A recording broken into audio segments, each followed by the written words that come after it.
are going to go live here. We've started the live now, so it should play. And I'm going to let everyone roll in here. So today we have your tech questions answered live. I'm your host, Robbie Strike, and what I do is every Thursday, not every Thursday, but please make it worth our while here. Maybe on Thursdays, excuse me, at 10 a.m.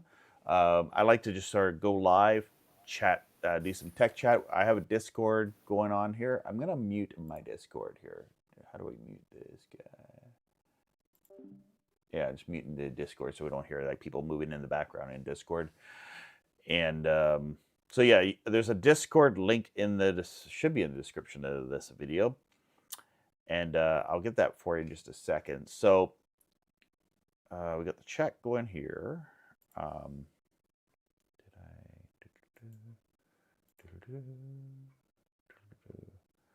All right. So first thing I want to talk about today is a little bit of satellite news. So if I get my OBS going here, I'm going to use this here to do my switching.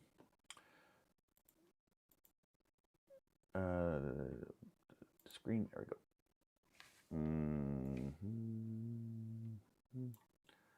Leave my chat there. Good morning, Mr. Snowman. How's it going? There we go. Let's make this big. So I got my computer up here. Okay, great. So sorry about this technical issues. You can call in. You can chat, just like right in the chat if you want. Oh, the chat disappeared. But anyway, I have this thing just because out of curiosity, I wanted to know why Press TV went dark after this weekend. It's the Press TV is the Iranian state media. I've watched it on and off over the years before the war situation started. My curiosity is at this point is why did Press TV go off Galaxy 19? Now, Press TV has always, like I've been watching free satellite TV for almost 2 decades. And it's been on and off Galaxy 19 for quite a while. It just sort of, it's on for a while, then it disappears. Their website still has their stream going. Like I go to presstv.ir live. Northern Israel, and northern there it is. And there's a lady talking. It's obviously in Iran, and they are covering the news from Iran. So I'm not sure if it's sanctions, but it was. I Googled it and it said there's been sanctions since 2013. And they just took down their live stream. Maybe they got bombed. I think the whole war is a terrible thing, but so I looked up on Rick's. I'm gonna ask the Grok. So we'll go to the Grok here. Paste. Why has TV gone off Gal X19? Will this talk to me? No. No. Grok, can you read out the answer to my question? Sure. Here goes. Press TV got pulled from Galaxy 19 back in February 2013. That satellite covers North America, your spot in Hamilton included. They said it was down to US sanctions over Iran's nuclear stuff, called it a free speech hit. Since then, it's been off the bird. Some old listings still show it on 11966 horizontal, 21600 symbol rate, but that's ancient. Latest scans? Nothing. Intelsat yanked it, and it never came back. They've got feeds elsewhere, Middle East, Asia Pacific, but not here. If you're seeing zilch on your dish, that's why. Want me to run through the freak again, slower? Okay, I can see where AI or the information you're getting is incorrect because Press TV was broadcasting on Galaxy 19 up till Saturday of early March, before the war with United States and Israel happened. So what I'm trying to find out is why did it go down off satellite?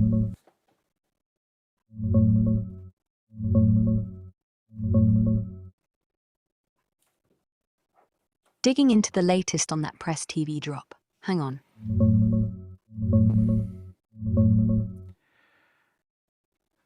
Okay, so here's what lines up. Your memory's spot on about it being live till early March. Press TV was still pumping out on Galaxy 19 right up to Saturday, March 1st. Then boom, the strikes hit Iran. From what I can piece together, US-Israel jets nailed REB buildings in Tehran that Sunday night, March 2nd. Brief blackouts on local TV, nothing huge, but hours later, their satellite feeds got hijacked. Someone, looks like Israeli-linked, took over the signal, aired Trump and Netanyahu clips, attack footage, the works. Not just REB, it spread to other Iranian channels. Galaxy 19's run by Intelsat, US-based. In that chaos, cyber hits, strikes, maybe even pressure, they likely pulled the plug on Press TV themselves. No official removal announcement yet, but Linksat still lists it like nothing changed. Could be lagging. Forums? Quiet so far. No wild feed chatter on Rix or Satellite Guys about a fresh drop. But with the war kicking off, sanctions already biting old school, and now this? Probably Intelsat said enough, yanked it to dodge fallout or comply fast. If your dish went snow that weekend, that's the trigger. Not old 2013 stuff. Try rescanning 11966 Hetch again. Might be back, or maybe not. Want me to hunt for any fresh forum posts? Anyone watching? Well, let me mute her here. Anyone watching who has like a satellite to Galaxy 19? If you wouldn't mind doing a quick line scan for me, maybe someone can reach out to me and let me know if there's been if it came back or not. It is on the internet, as we could clearly see. I'm just kind of curious on the U.S. sanctions stuff. Why a foreign media, which is on a fringe satellite, you need to jump through hoops. It's not like it's on basic cable or anything like that. It just same thing happened with Russia today. So I'm going to ask AI a question about that. See what it says. Some of the information. It was interesting how AI did that, where I asked the question. Oh, it's been gone since 2013. No, it was on there on this weekend, and it went down this weekend, and then it came back with other information. Interesting, isn't it? That it would do that. Grok, what happened to Russia today when the Ukraine war started? It was on Galaxy 19 up till the day the war started, and RT America went down off Galaxy 19, but it's still on other satellites, but it was a staple in Galaxy 19. What exactly happened to cause Russia today to go down? Digging into RT on Galaxy 19, let's see what popped up today.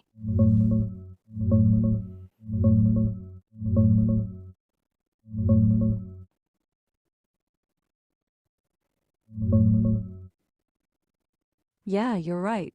RT America was a fixture on Galaxy 19 for years. Right there on 121.52 horizontal, 20,000 symbol rate, English feed. It was FTA, easy pickup for North American folks like you. What happened? Nothing dramatic like a war start date pull. RT America actually shut down production back in March 2022, right after Russia's full Ukraine invasion kicked off. They ceased ops, laid off staff, all due to sanctions and pressure.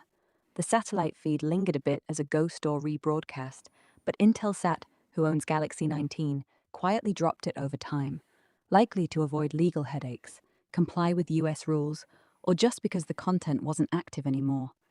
No fresh removal in March 2026 tied to any Ukraine war start escalation. Today's date is March 5th, and scans show it's gone, but that's old news. Linksat and other trackers don't list it. Some cached sites still mention the freak, but if your dish shows snow or zero quality now, it's because the transponders cleared or signals killed.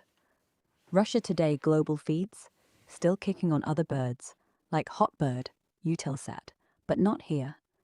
If you're hunting alternatives, Try online streams or C-band if you've got the setup. Rescan that TP. Might catch Vozrozhdenie or other Russian stuff still floating around. Sound right?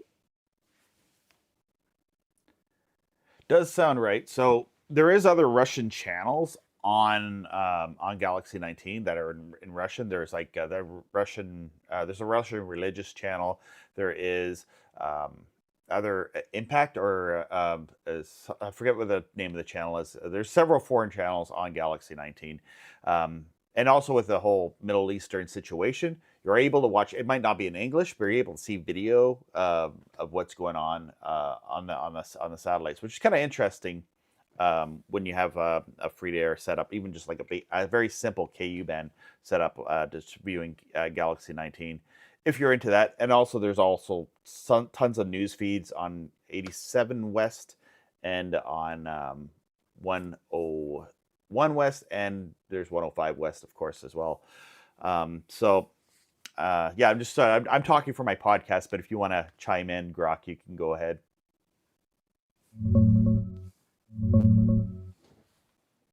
Yeah, that sounds cool. Let me check the latest on Galaxy 19.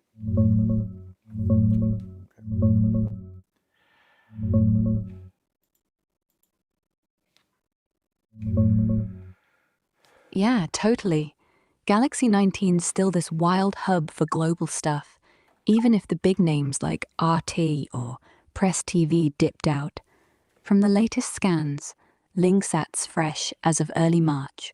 There's Impact TV network, right there in Russian, on 12152 horizontal, 20,000 symbol rate.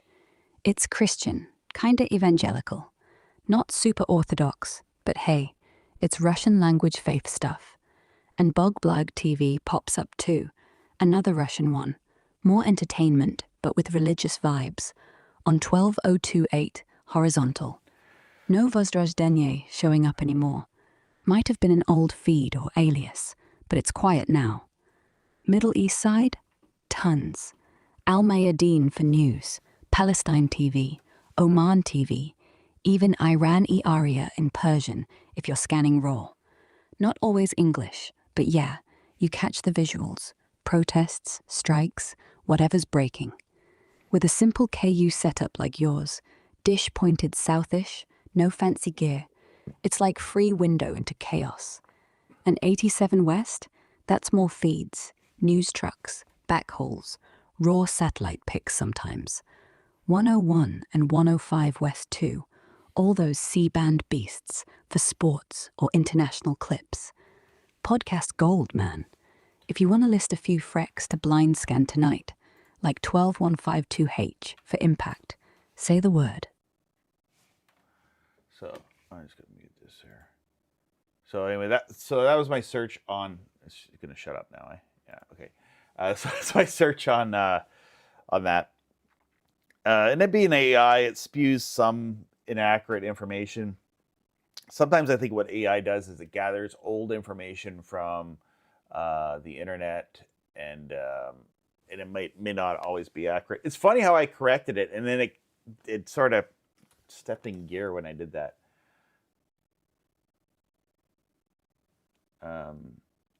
Gregory Kenny says Press TV scans on Galaxy 19, but the channel is a black screen with no audio. Yeah, that's what I've been getting on Galaxy 19. I was going to try to rig up my my satellite feed here to show you. Where's the remote? Where'd that go? I have an extender remote thingy, and it's not on my desk anymore.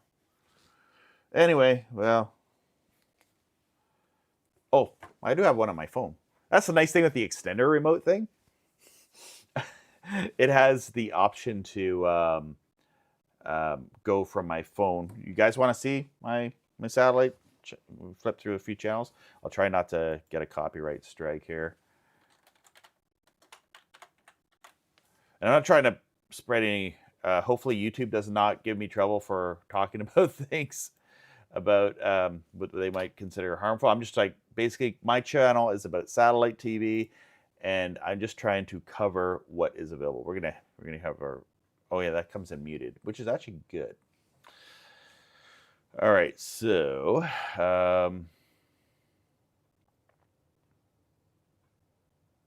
let me flip through the channels here. We'll see what's on satellite right now. Just want to get my remote going here so that I can do the whole thing there. We're gonna do the Discord chat. Is there a link in the in this video for the Discord chat, or do I need to drop one in here? I could do that too. You have to sign up for Discord, download the app, and put it onto your computer. Yeah. All right, where is the app? So here's my issue with cell phones right now. Is I probably have like 100 apps on my phone, and when I go through, like I use my HDHomeRun a lot. My HDHomeRun is like it's really a go-to app on my phone. But like I'll close an app and I'll see the HDHomeRun app and it's in my favorites, and I'll close the app, to clear up space on my phone, and all of a sudden I got to dig for my HDHomeRun app. I end up going to the to where I have to search. So what's the name of the app that I use?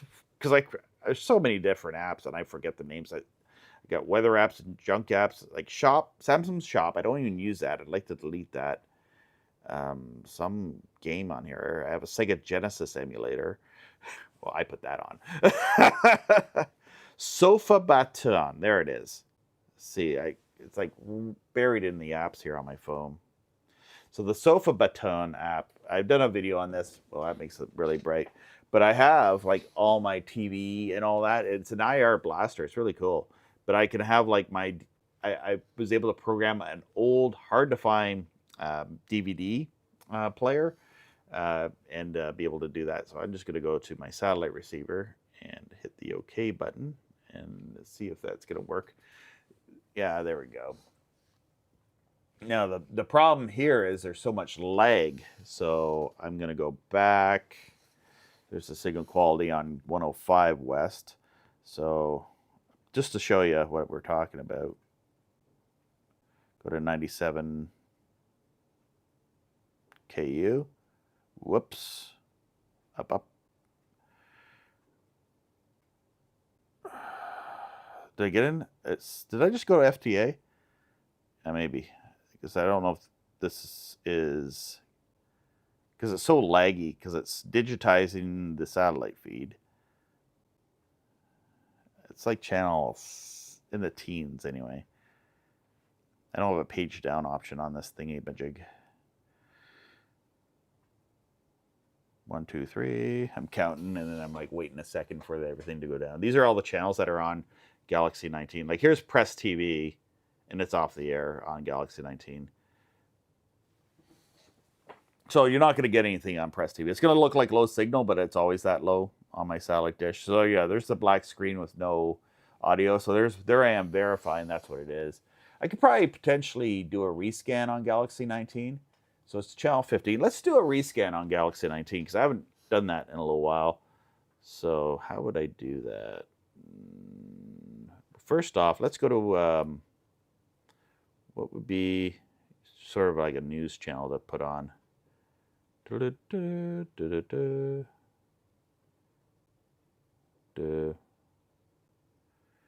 know what? I don't think we'll get trouble for it. I think they're open.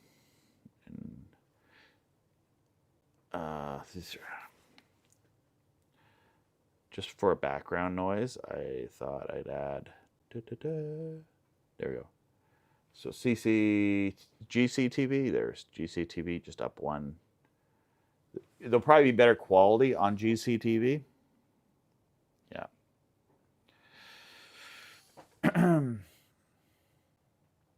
There we go. So this is what is on GCTV, which is the Chinese news channel. There's like 4 Chinese news channels. Some of them are English. There's like a documentary channel on satellite. How do I get to... Yeah, this is a different remote, so let me just bear with me for a second. This is not the menu I want to be in. Plus it's laggy. All right, so I may have to hit the menu. Is it menu? because I hit the home button. Home button and menu are two different things. There we go. I found the menu button. All right, so we go now back to go to GT Media here. And is it installation where I do a scan? Let's see here. Yeah. So the DVB-S2, which is like the satellite. So it does have DVB-T, but I'm in Canada and they don't broadcast anything in DVB-T. And there's, oh yeah, this one here. So many people buy these things and say they're junk because they don't know what they're doing. This one here, this ATSC-C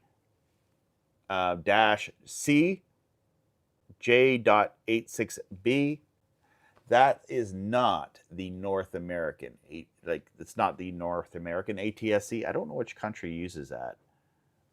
You know, that's a good question. I'm gonna search that right now.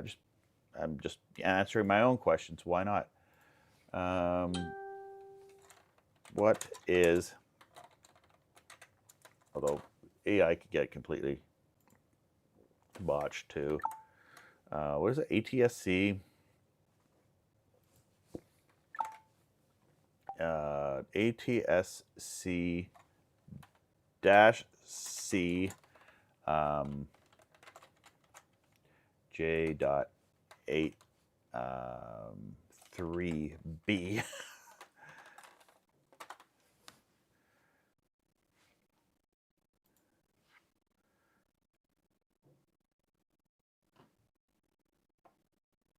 Blah, blah, blah. Yeah, okay.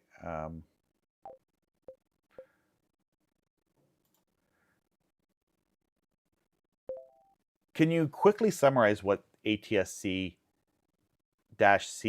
is?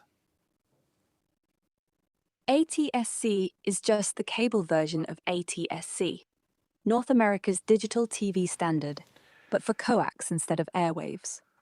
It uses J83B modulation, 64 or 256 QAM in 6 MHz channels, so you get clear, encrypted or unencrypted cable channels on a tuner.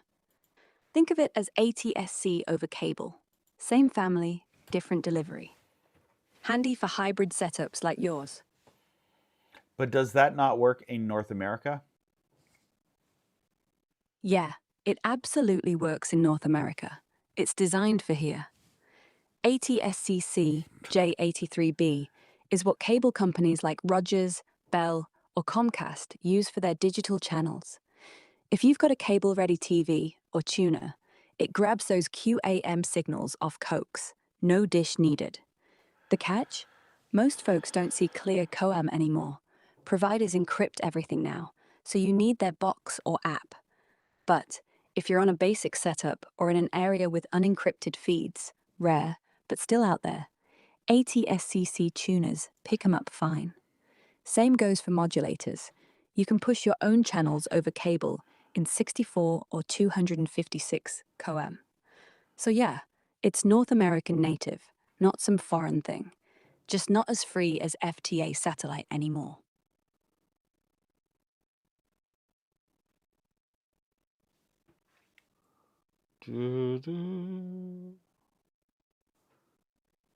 Oh, that red button's not working. Yeah, probably just a glitch. Hit it again, or try.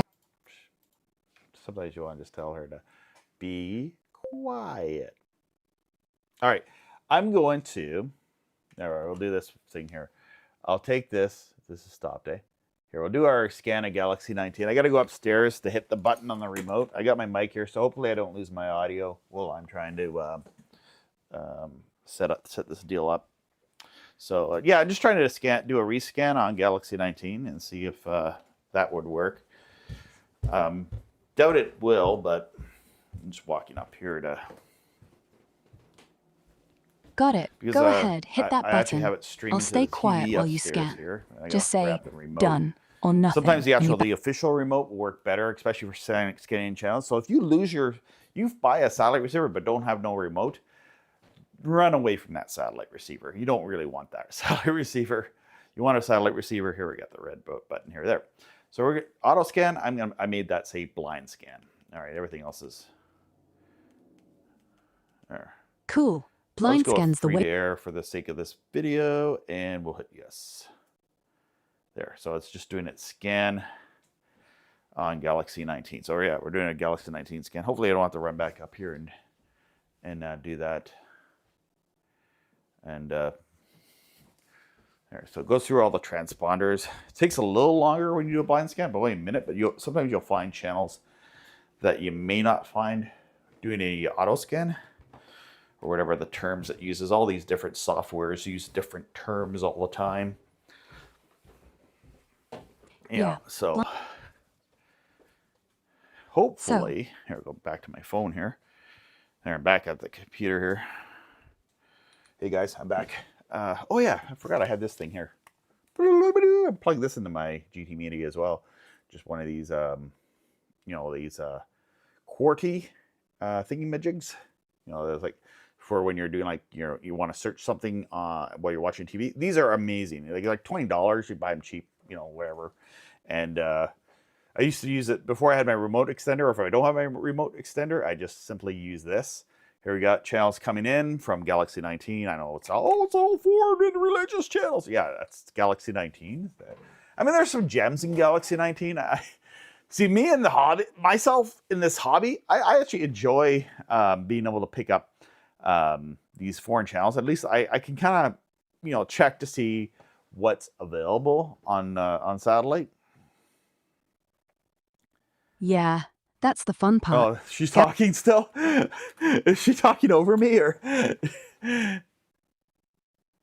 No, I'm not talking over you. Just listening, that's all. You're good. Keep going. I didn't realize the Grok was talking here.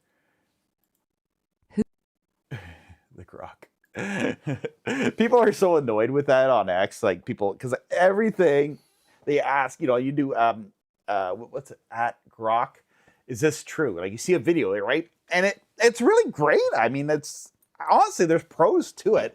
If somebody shares a video and you're like, is this real? You can ask AI, is this real? And it will kind of verify this video was posted years ago and it's not, because people post videos of news stories from years ago, to get clicks. So,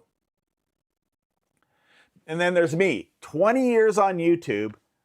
And I'm not like a huge channel or anything. I'm a decent channel because I've been on here 20 years. But I don't try to clickbait people. I mean, there's a bit of like, okay, come watch my stream. We're going to talk about this, and I want to kind of entice people to come see what I'm talking about. But I don't use these ridiculous clickbait things to do. Only about 11 people on today. Maybe they're all angry because I was talking about Press TV. I'm not sure. Some good signal quality. Like the dish I'm using here is this dish here. Let's go to our source video. Full screen. Yeah, I go there. And to scan this in, I'm simply, not this big dish. I'm actually using this guy here, this little old Shaw Direct dish. There's the Hope channel. It's the beast is coming, and the end of the time is coming. We need to go to war, and be propagandized. I'm not going to get too deep into that because I know it's very.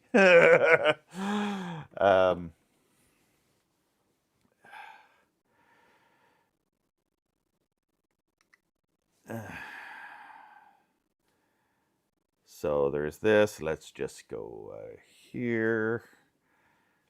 Is that going to make the thing go back up? Oh, yeah. This thing's actually a little faster. This thing might be faster, too. I don't know if it's going to reach to... Oh, you didn't see this. Oh, that's actually good. I don't really want to show this programming.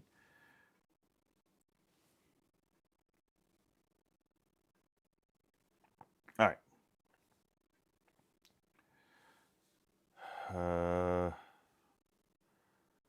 Duna World. So I'll go to Duna World here, just so we can see what's... This looks really old. So, like, we got this guy here. Whoa, look at this guy. He's like... Oh, this is not ever... This is like a... is Duna Ukrainian or Russian? I'm not sure.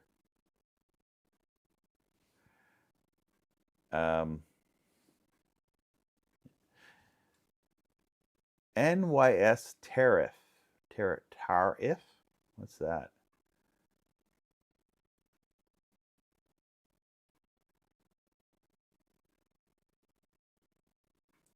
Okay, this is actually a wild feed from New York. So like this probably won't be on here long. It's just because I did a scan.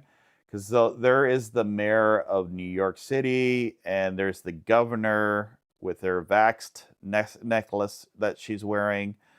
Oh, there she's got her vaxxed necklace. Okay. And does she still wear that necklace? Oh gosh. Oh gosh. Is his name the mayor of New York Mangabdi? I might be saying it wrong. I'm not trying to make fun or anything. I'm just that's just what. Anyway, yeah, so this is like a press conference on the satellite. Hey, question, yeah. Oh, great question. Snowman's asks, what are tricks? I'm just reading the chat here. Let me do an effect here. Like this one, or yeah, is that one better? That one's better. Okay, I'll use this one. I know I'm looking the wrong direction because in the screen it appears that it's the other way.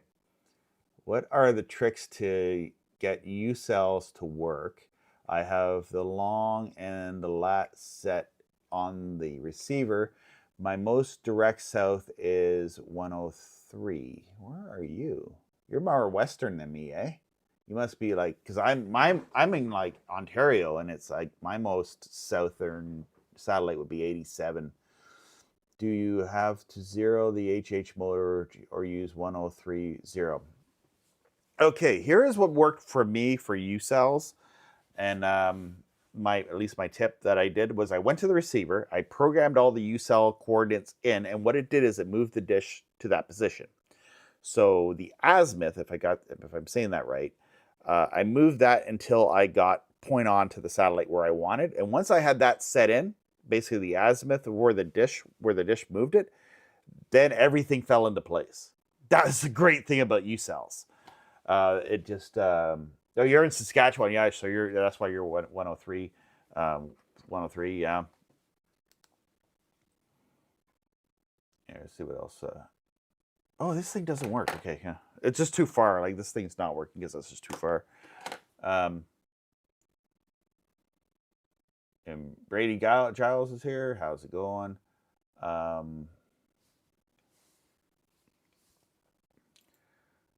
So let's see here.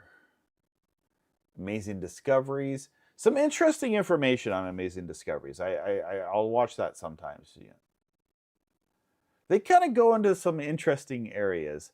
And there's Doug Batchelor on Amazing Facts. This is like, oh yeah, this is like this is a long time ago. But I'll watch some of these Christian programming things. Yeah, I'm gonna switch it back. What else is on there?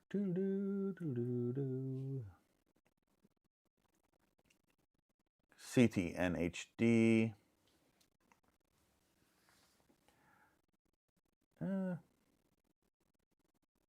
Where is the info button? Here, I just want to go here. Info. Info. Here we are. Is it gonna, or do I gotta back out of this thing here first? GT Media, go back. So go back, out of this menu. So you got to go out of a menu. Yeah, there we go. All right, so what we got here is, okay, so I'm trying to go to get the info for this satellite. So I'm just going into my little satellite mental box here. Info, I have an info button down here and I lost it because I'm using it through my phone. Info, there we go.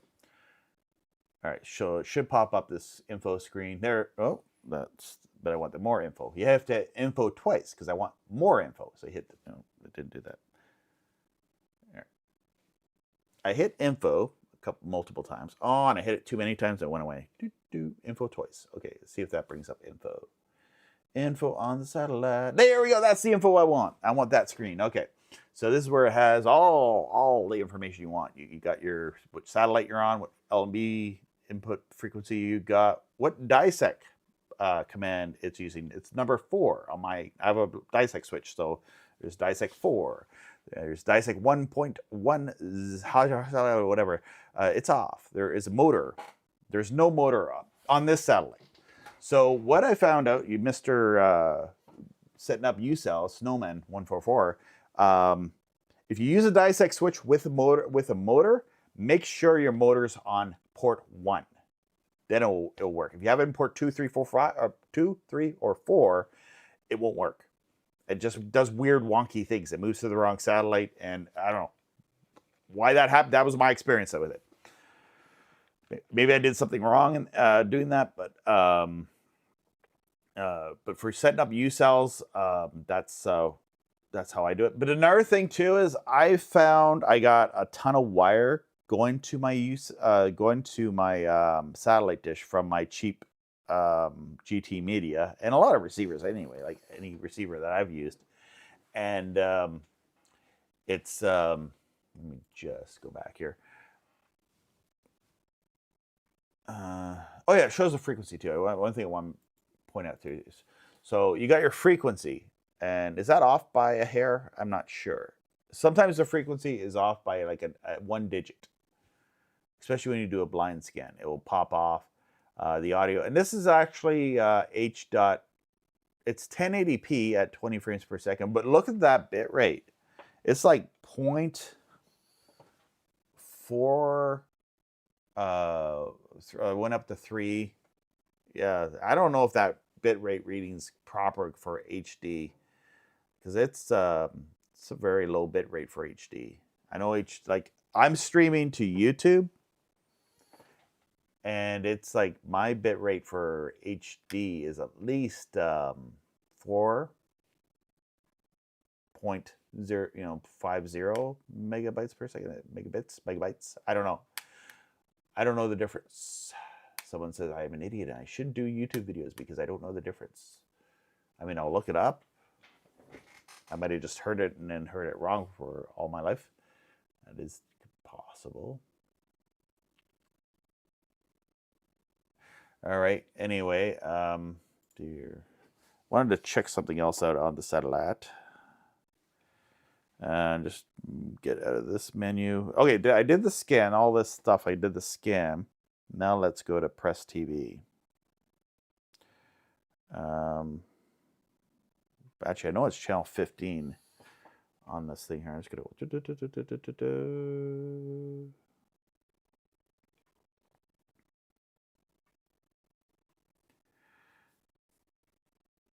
All right, I'll show you what I'm doing here.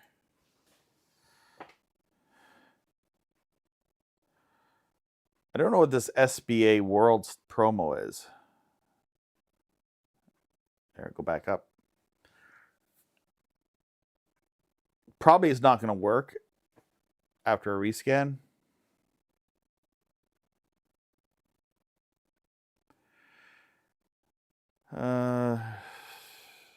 What's this?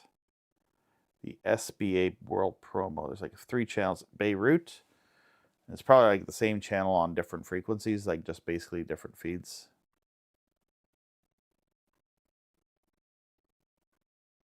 Yep. How did I guess that right? It's like basically the feed 3 different times.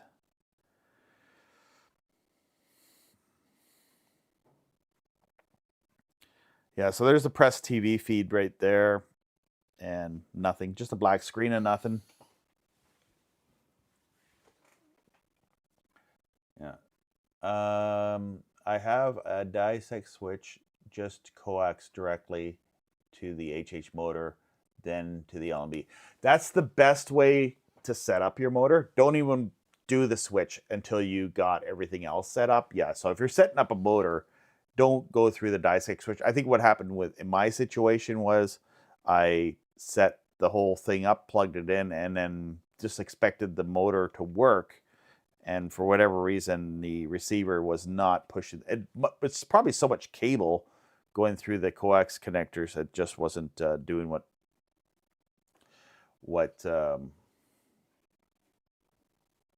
Okay, now we're going to raw news feeds here over on.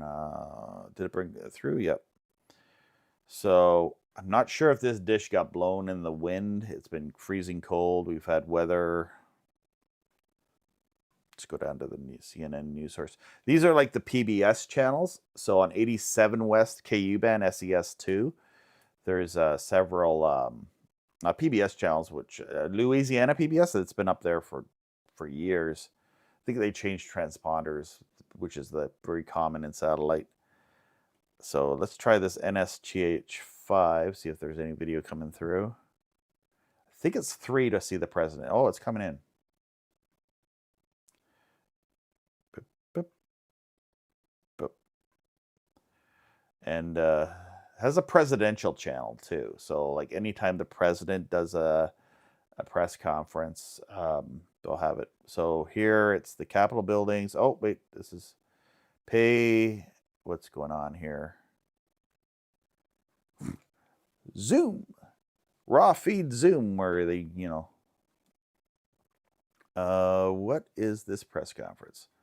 Looks like, I don't have the audio on, but they are zooming in. And Airlines for America is what they have a feed on. You can catch some of these live things on satellite, which is kind of fun. There is the Earth Cam. I was actually watching the Jerusalem Earth Cam because I saw this video, of the of Jerusalem being bombed, and it was fake. So I went to the Earth Cam on YouTube and looked at the Wailing Wall.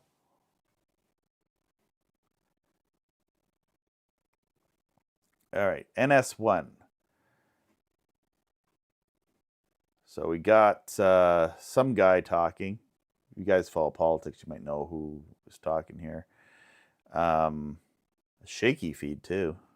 I don't know what this is. This is like our segment on my stream when I don't get a lot of questions. I just do channel surfing on the channels that I'm kind of okay to go on because I'm not gonna get a ding ding on it. So there's that, and that, and that. I'm gonna go to that channel. Sometimes with my receiver, these channels don't load up very fast. Oh, I went too fast. There's the White House. So I've heard someone call there's a channel on satellite that shows the White House all the time. No, it doesn't actually show the White House all the time because if it goes to the president talking, usually it cuts to them. These are the CNN news sources. We've got 13 people on today watching. Thank you for joining in. Yeah, so there's not much going to happen here, but this probably will change if there's like a press conference. It's kind of interesting, the weather in Washington right now. You see what's going on here. And they'll show Capitol buildings and stuff. Is that the Capitol building? Or no, K? Another thing if you see something on satellite, if it's KCRA, like there, that means you're on the western. You're out west. And if it's WNYI, then it's usually east. Is that correct? Am I correct in saying that? That's what I'm seeing. But yeah, see, there's KGO, the San Francisco Bridge. Just a feet of the bridge. There's a giant ship going under the bridge, man. Right above my head here. Right above my head. Hey, look at me. I got a giant ship growing out of my head. Hey, look at me. I got the San Francisco Bridge growing out of my head. Okay, sorry. Got in touch with my inner Adam Sandler. All right. Yeah, that's pretty cool, man. Big. Where's Alcatraz? That's pretty cool that there's a ship going under the bridge right now.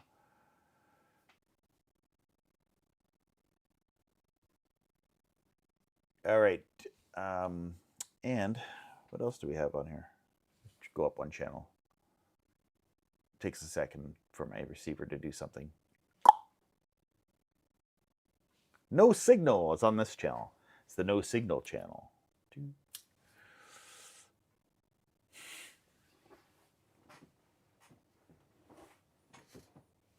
There, that's back. I was on that channel earlier, the KCRA channel. Yeah.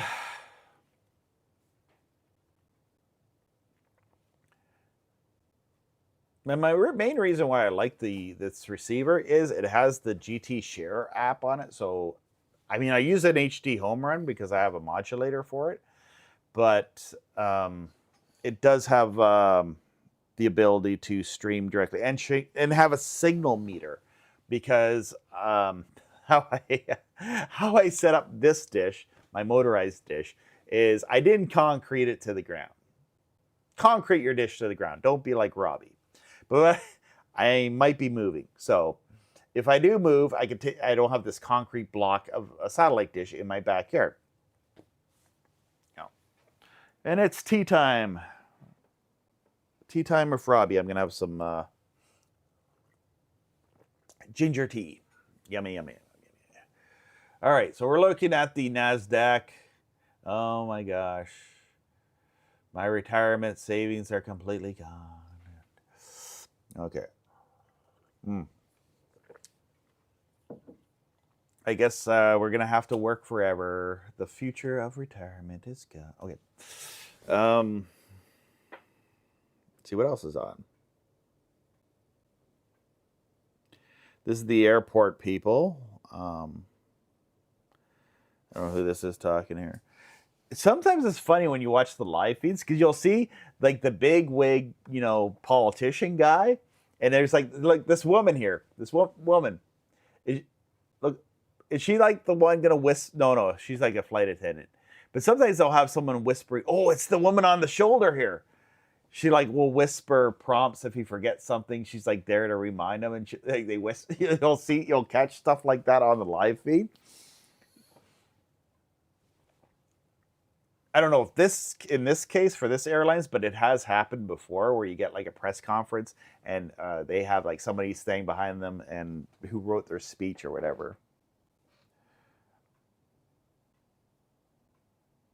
And NYNS2 and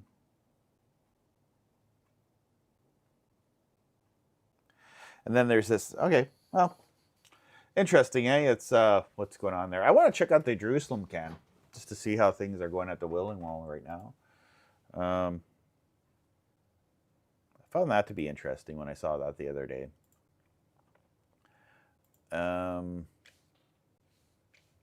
Okay, let me just go to YouTube. It's on YouTube. You can look at it yourself too. It's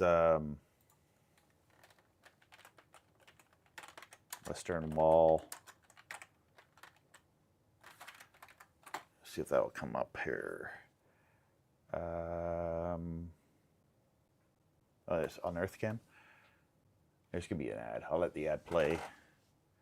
There's a chat there too.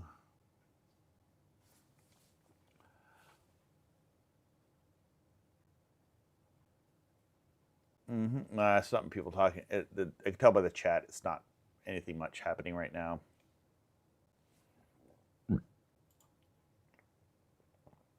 Which is probably dusk, eh? Yeah, so here's their Willingwall right now. I guess it's dusk. And this is like the temple wall that Jesus would have been at when he threw out the money changers and overturned the tables at this temple. And so yeah, this is a very influential site. Anyway, when I saw like there was like war footage and there was like this, but it was AI generated, I went to this EarthCam footage just to see. They'll sometimes zoom in here, but there's people walking around there. So anyway, I just found that interesting. I think I'll open up. Good question. Rocky Angel 3634. Which receiver have you found that picks up low symbol rate channels? Good question. Some are better than others, and then there's others that will just, I don't know. I don't know, chat. What have your guys' experiences been? That's hard. That's a hard one. Like I've found some are not that. Some are slightly better, but it's very marginally better. Let's see anything going on here. We got Rex, we got the live, and we got the sound check. Okay, so I gotta go.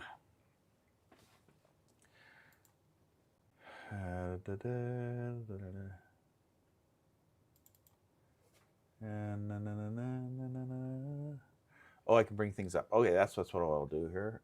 4-channel, 8-channel, Amiko Mini. Here we go. Hey, since we're talking about the Mini.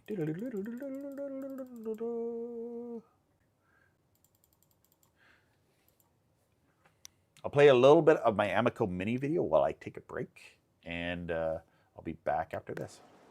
Hello, Robbie Strike here. Today on the Happy Satellite Nerd, I'd like to talk to you about the new Amiko, the Amiko Mini 4K UHD S2X satellite receiver. One of the latest to be sold in North America from the Amiko line. It is a 4K receiving free-to-air satellite receiver. It will work with KU band satellite and C band.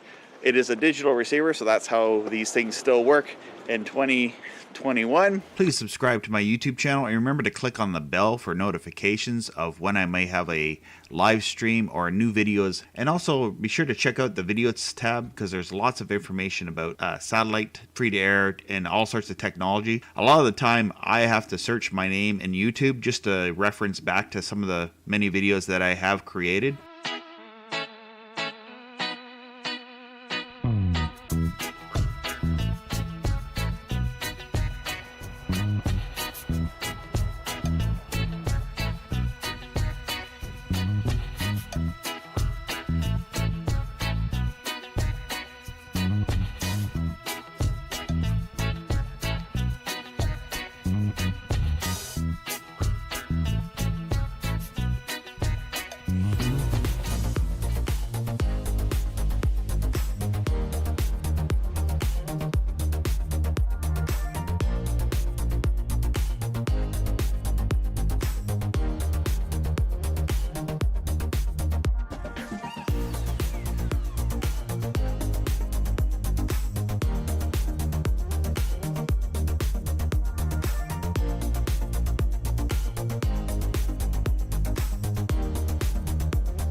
The Amiko Mini is the ultimate satellite receiver. Just when you get an H.264 satellite receiver, I changed the transmission to H.265. Ooh, yeah, dig it. It has channels already scanned in here, which is good. So I'm going to go to installation, satellite installation here. For my KU band setup, I'm going to go look at 87 West. Okay, that's cool. So it has it all set up with the satellites, and you just got to set up your standard, but I'm using a KU band LMB, so I want to add. Now the LMB I'm using for this is a standard LMB, so I just set it to 10750. Now I got to get my dissect switch set to the right port. So this is where you'll see the signal quality up here somewhere. Okay, it's in port 4, and I'm getting pretty good quality on that bird. I can set the positioner and all that, and I'll do that maybe after I get everything manually set up. But with the positioner, you can use USALS. Okay. Oh yeah, so it's scanned in. I'll just back out of here. I didn't do a full blind scan. There's create. So it's scanned in create, which I had my dish pointed at 87 West. So that's one of the PBS channels that you can get on 87 West. There's create, PBS Kids. Daniel Tiger is on. Hit the red button for more information. It'll tell you all the satellite information. I'm getting real. This is an amazingly sensitive, like 98%. I have other tuner. This could just be the software, but that's pretty good. I'm going to do a line scan, white button. We're doing a blind scan of SES2 on 87 West.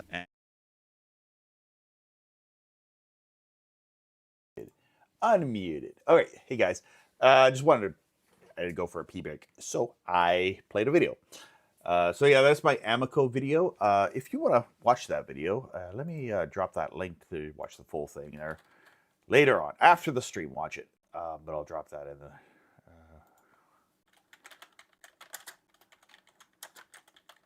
Even though it's like a slightly dated video in my Amico receiver. Oh wait, that's not it. Where did it? It's hard to find my own content. Area copy link. I'm just going to drop that in the chat here. There's a link to that the Amico video. Yeah, give that one a view. It might be a little dated, but it has a lot of good information. Where most satellite receivers, they're very similar. Oh, I thought my leg was all really botched up.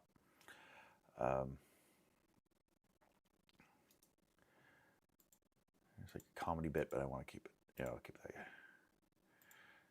want to queue up a few videos. And you did ask a question about USALS, and I just wanted to address that. I did do a video on that, so I thought I'd go through that.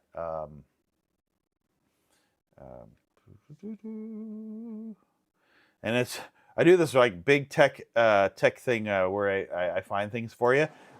Hello, Robbie. No, not that.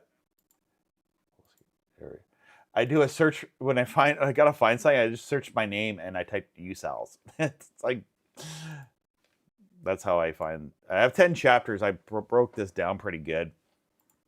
Well,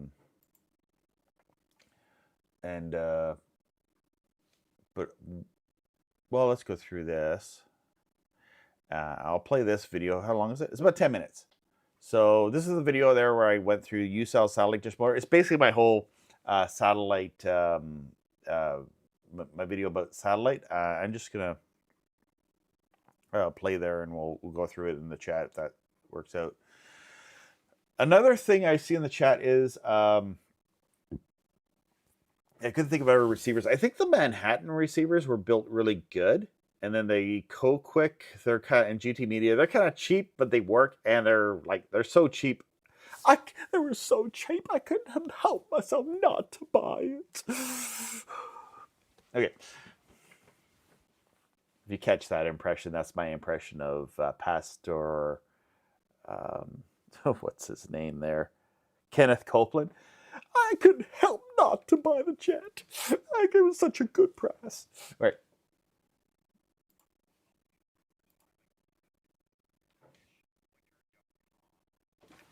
Good site, good. United States, just enter your full address or your... All right, I'm going to start by showing you a few websites that will help you. The first one I'd like to point out is this one here, dishpointer.com. And what this is, you enter your address here at the top. It'll work for Canada, United States. Just enter your full address or your zip code or postal code should work. And it uses Google Maps, and it'll tell you your latitude and longitude here at the bottom of the screen. Now, if you're in the eastern part of the hemisphere, you'll be able to get all these satellites. But for most people probably watching this video are probably in North America. So the satellites they'll be looking for is like, because we're doing a motor, you find here where your motor true south is. So you can see that there's a green line there. The interesting thing too with this, if you're pointing at a satellite that's out of your range, it will be a red line to indicate the line of sight. If you click on this little tab here, it'll tell you your latitude and longitude.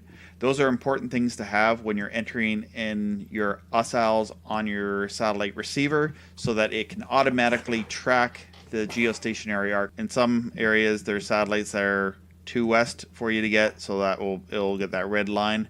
Is Get Sat Finder, which is a free app that you can get on the Google Play Store, probably available on iOS as well. And this website themselves have an app called Dish Pointer, but it's a pay app. There is a free app, Sat Finder. It does the same thing, actually works exactly the same, except there's ads. So as you can see here, if you're tracking the arc and you want to see if there's any buildings or trees that might be blocking your line of sight, this is a great tool to have. Actually, several sites you can go find out your satellite channels and transponders. One site is Sat Hint, which we're going to look at. There's also LinkSat and TVROsat.com. All have satellite charts, and they keep you up to date on. Don't know if SatHint even exists anymore. I completely forgot about that. It's been so many years. SatHint.com? Is that even still around, guys? I don't know. Where did my chat go? Oh, yeah, because I minimized it. Here, I'll... sorry. Squirrel! Distracted! All right.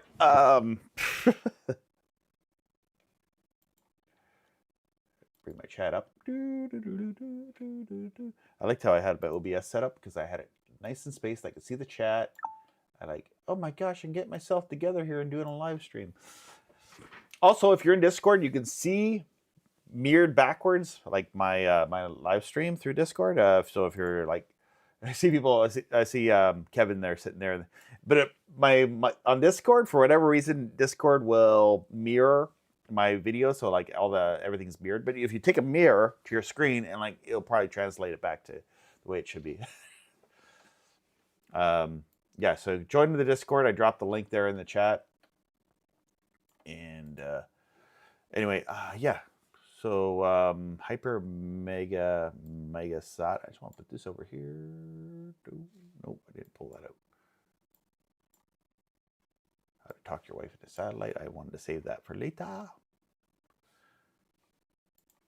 The latest channels that come and go on the satellite chart. Just going to take a quick look at Galaxy 19. You might look at the satellite charts and see this. There's some satellites that have 4 digits for the frequency. Those are C-band. So I'm just going to scroll down here because I'm doing a KU band dish.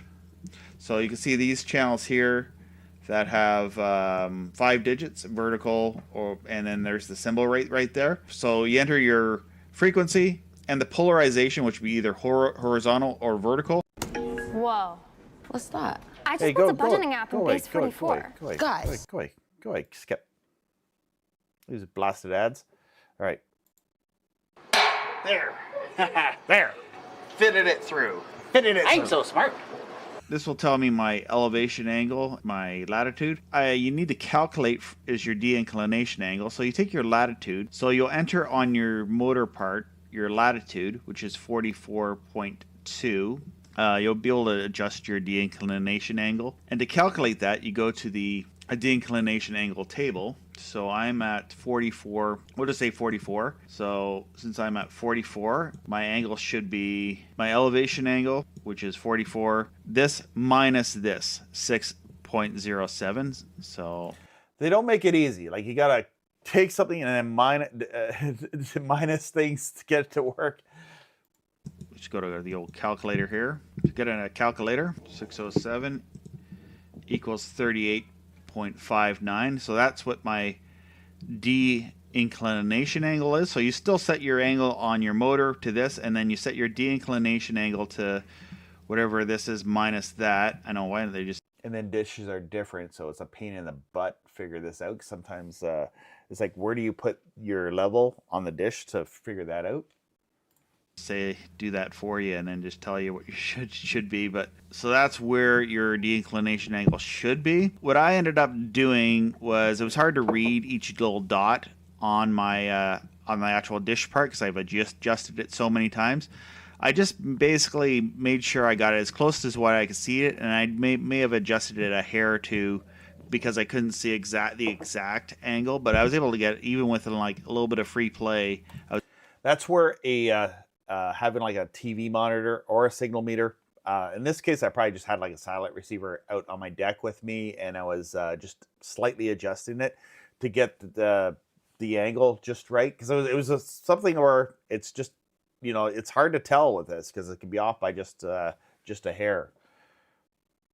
I was able to get most of the satellites and then just fine tune it to get the whole geostationary arc. And what I did here is I got this set up just right, and to find my true south, what I did was I entered the USALS on the satellite, drove it out to 87 west, which I had a few channels scanned in, and just loosened off this, and then just moved the dish until I was able to receive 87 west, the Florida channel, which is a strong transponder, and the LPBS channels. So I locked onto those, and then as soon as I locked onto those with the USALS, I was able to receive the other satellites on the arc. And the interesting thing is there's other satellites that had transponders, but the ones that I had scanned in, even though it was about maybe like 9 degrees or something, something like 9 degrees off of where my true south was, I was still able to lock it and then able to lock onto the geostationary arc. So you just want to tighten this. Now, one thing that will be a factor is when you do loosen this, this will be off by a little bit.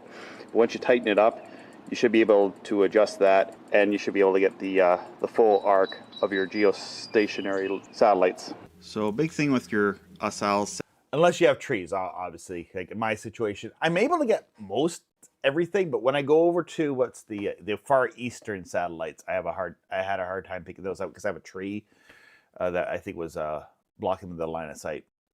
settings, make sure you got a transponder that you know that there's something live on it. That's where you check out the sathint.com website or tvrosat.com's. Your settings are to USALS or Dissect 1.2. The only thing with Dissect 1.2, you'll have to manually enter each point where you want your satellite to go, which I used to do that all the time now, but now that I got the USALS working, I'm gonna probably stick with that. But if you need to move your dish maybe like a hair, maybe your dish gets blown out and on a cold day, you can always go to Dissect, drive your dish to where you can lock the signal and do it that way. So I'll talk in my AMSR voice while I have the man, the legend, Bob Ross, give his tutorial for his painting. So here on the Sat Hero, you can see the signal quality that I'm getting an 8.7 dB on the dish. This is the PBS MUX over. Maybe it's just a phase you're going through. All right. So it kind of goes into that. If you want to watch the full video here, I'll drop the link here in the chat too for the USALS video. It's good information. I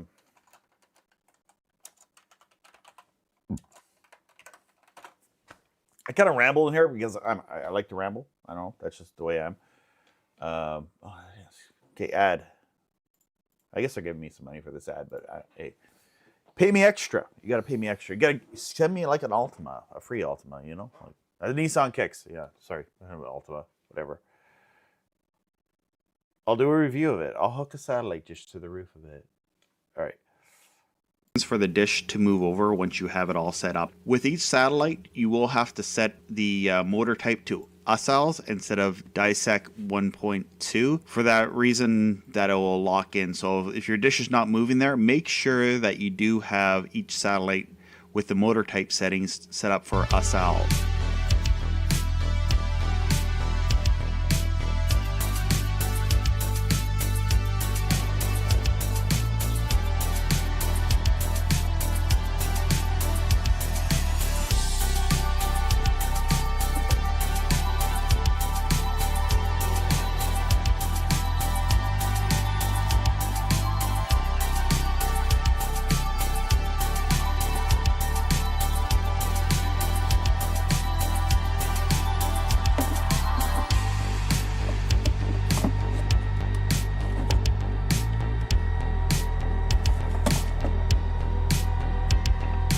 Oh man,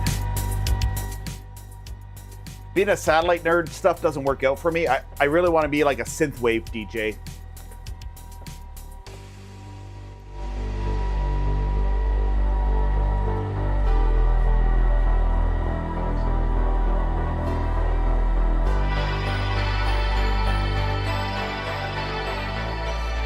So the dish won't move very much if you're going to go to the next satellite over. So I'm on 97 West right now, and I'm just going to go over to 99 West to show you how much it moves when it's just moved one satellite over.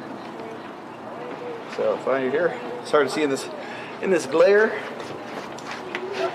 Here, let me show you off here how to use my satellite dish here. Let me show you how to. Oh wait, there's a glare on my screen here on my little meter. Okay. Go to 99. So that's all it needed to do for moving over to 99 West. So I'll drive from 99, go over 97 West to 95 kV. So that's all it moved to go 2 satellites over from 99 West to 95 West. On this receiver, it's a little bit slow. That's why I don't think these things are the greatest for testing for signals. They're good for running the motor. The battery in this was powerful enough for this handheld to do it. My Sat Hero, I need to plug into the wall because the battery was not powerful enough to move the dish because it kept saying LMB error. So if I were to send it over to 87 West from 90, if I was on 95 West, I want to go to 87 West, which I want to see if Ring of Honor is going to be on a Monday or Tuesday.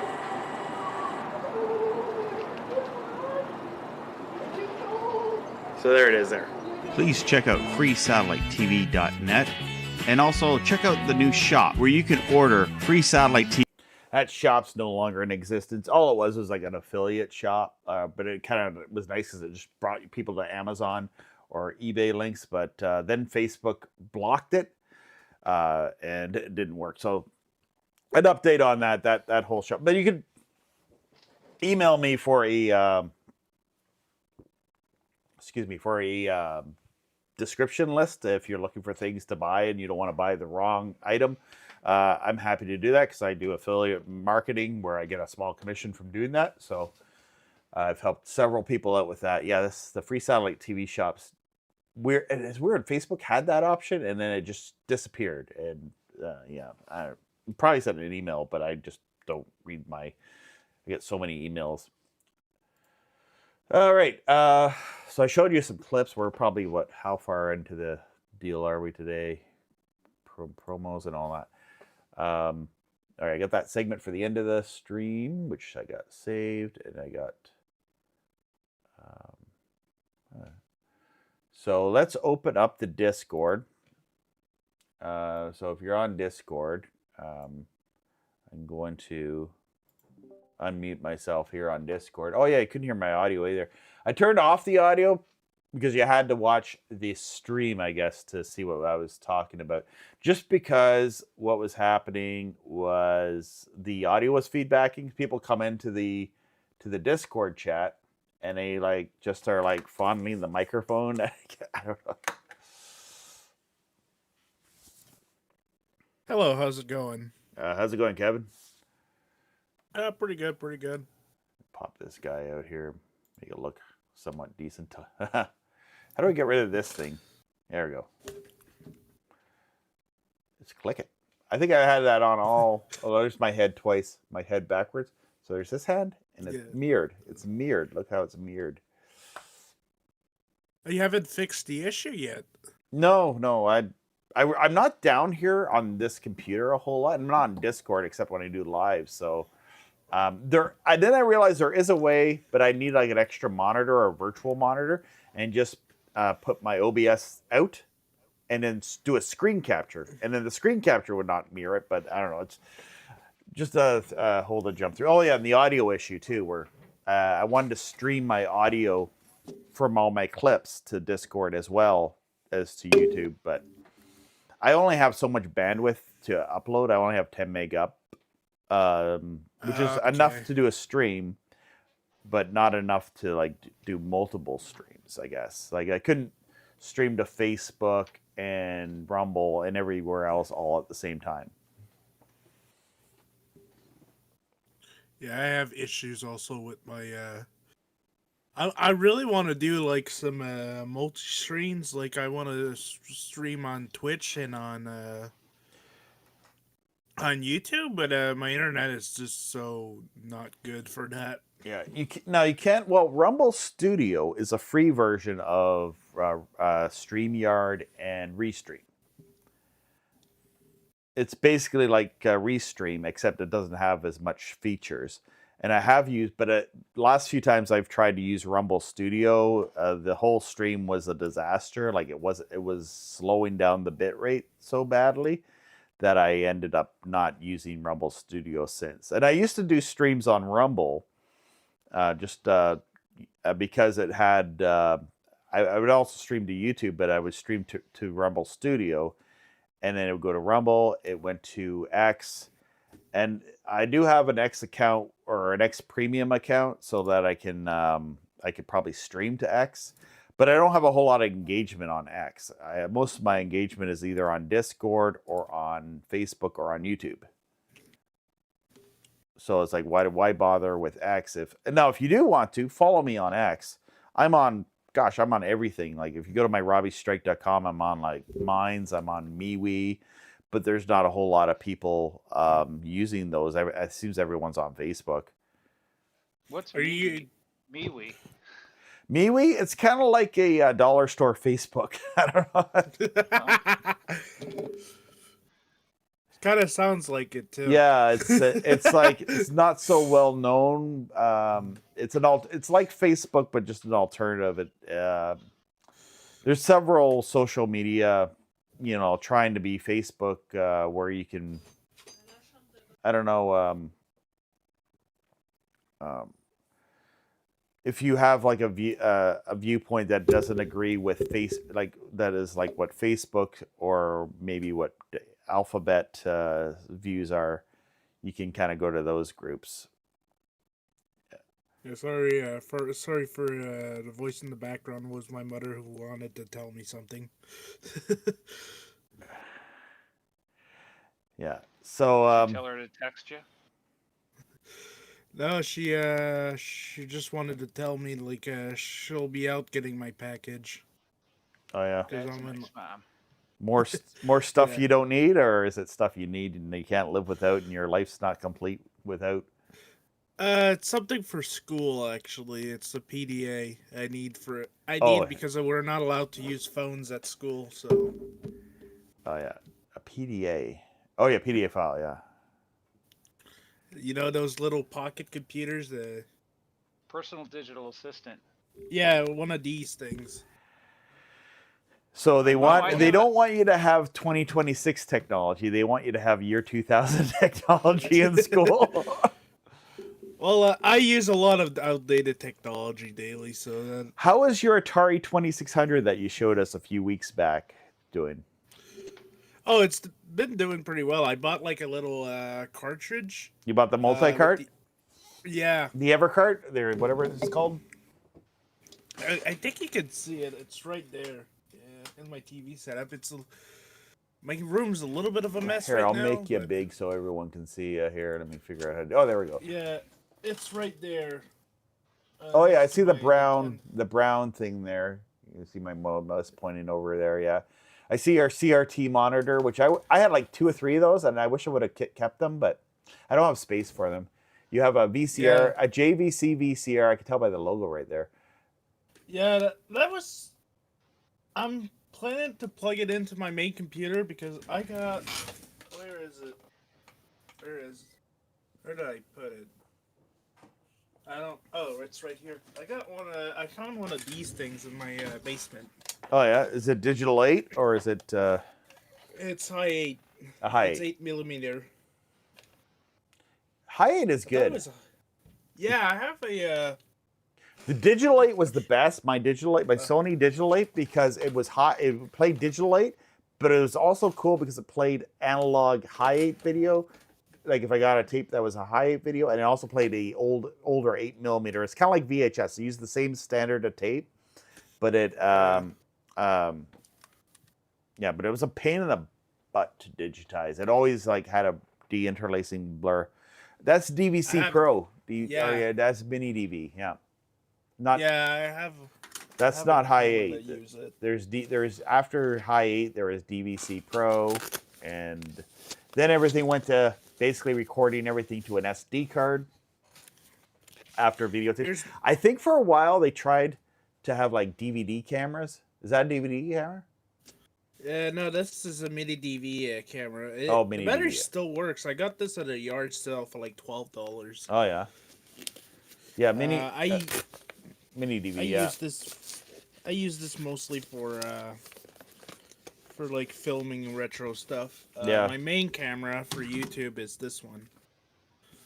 Oh yeah, that's like the camera that I'm using right here. This camera here is like a I don't know if mine is Sony. Yeah, mine's Sony. Mine's Sony H something. I did a video on it, but I forgot I need to charge the battery. Let me see if I can bring that up. There it is. And where'd your mom get a PDA from? I bought it. I bought it on eBay. If I can figure out how to turn on my camera in Discord, It's show you my PDA. Oh, here it is. I bought an iPack.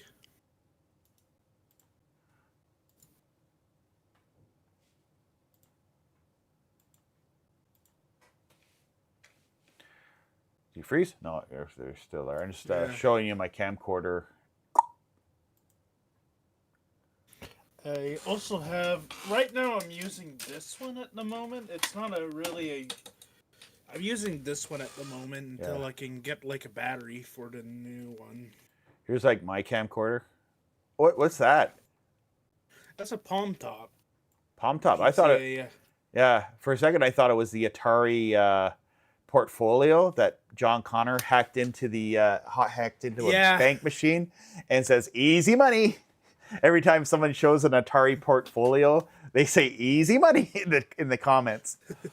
That's a video there of my these are great cameras. I think we lost somebody there. I was going to frame up my video here on here. Oh yeah, these are great cameras. I need to get one of these actually. Yeah. They're not, but they became so expensive on YouTube. Are they expensive now? I guess people want the look, eh? Yeah. They were good for like these were the first. This was my first digital camera that we're seeing here, and it. I used it a lot. My early YouTube stuff was like on recorded with that. I don't think it ran in this video though. Let's see here if I had it going. Oh, here's the tapes that it came with.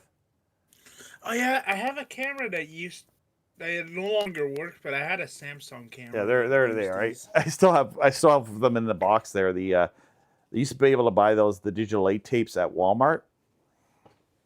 Yeah. And do I actually get it working in this video? Oh no, I have it hooked up to my CRT TV in my living room. Unusable signal.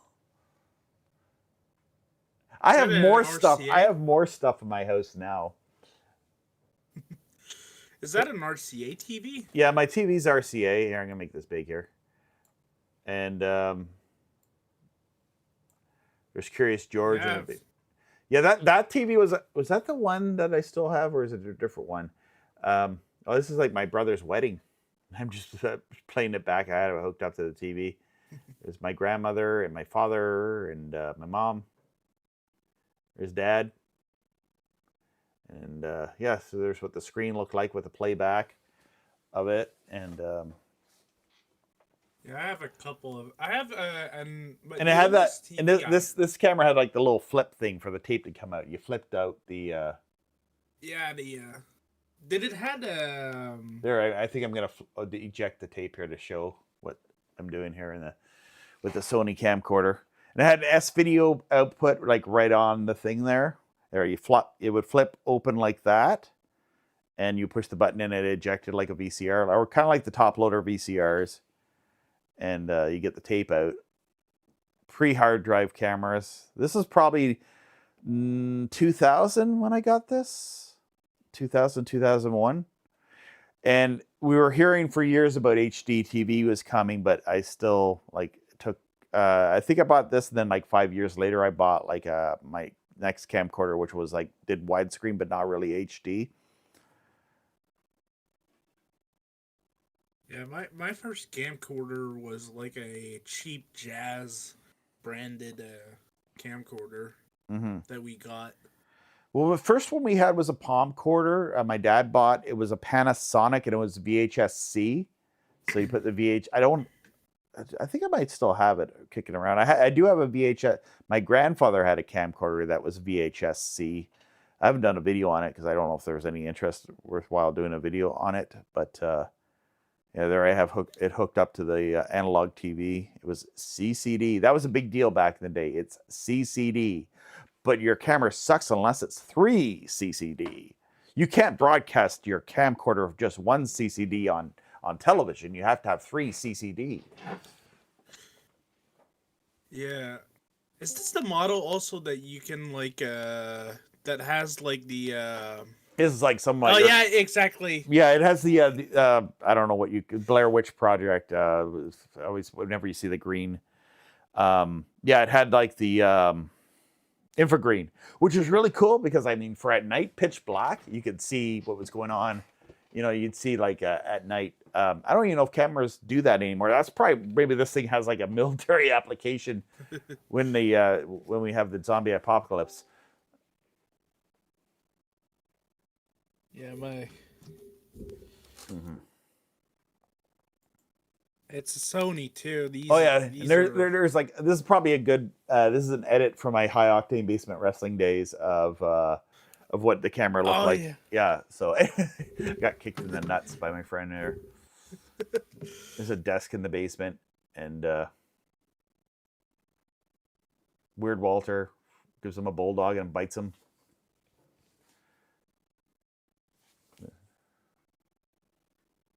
How devastating!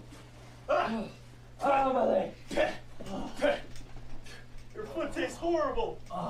Does your camera work, Kurt? Is Kirk showing the camera? I got the Discord. Also, I use one of these daily. Is this Kurt's stream or yeah? Here's Kurt. Here.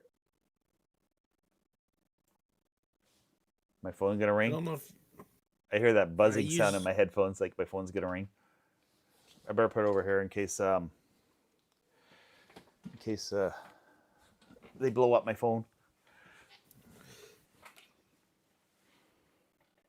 Oh yeah, the intro to High Octane Basement Wrestling. Was that like filmed in your basement at the time, or? It's at my parents' house, yeah. Yeah. So I ran this this High Octane Basement Wrestling thing that I did. I burned myself out making videos, and this is pre-YouTube. And I was like doing like an internet TV show, and I was like less people than we're watching right now, even. And it was yeah, this is like, I'm gonna put this over here. If Kurt's gone, I'm gonna. Anyway, that was like Camcorder. I kind of went on a thing about that. There's another camera I have though. Is it worthwhile? Oh yeah. I have it's an old DSLR, but I have this for I'm a photographer, a part-time photographer. So I have this right here. This is my main DSLR. Mm-hmm.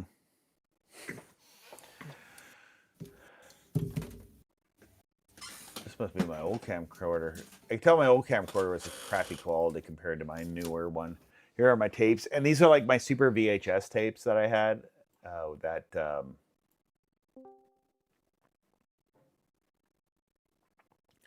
Just like VHS tapes, I've used that so many times that I still use them. Yeah, I still use that VCR up to like a few years ago, and then. Can you hear me? Yep. Yeah, I went to turn on my camera in Discord, and forget it. I ended up having to log. I got Ubuntu 2404, and I had to log out, log back in, and yeah, I can't do that. Oh, that's not my camcorder. That's just my Super VHS collection. And I didn't have any like Super VHS was just something I shot video on. I didn't actually have like a Super VHS.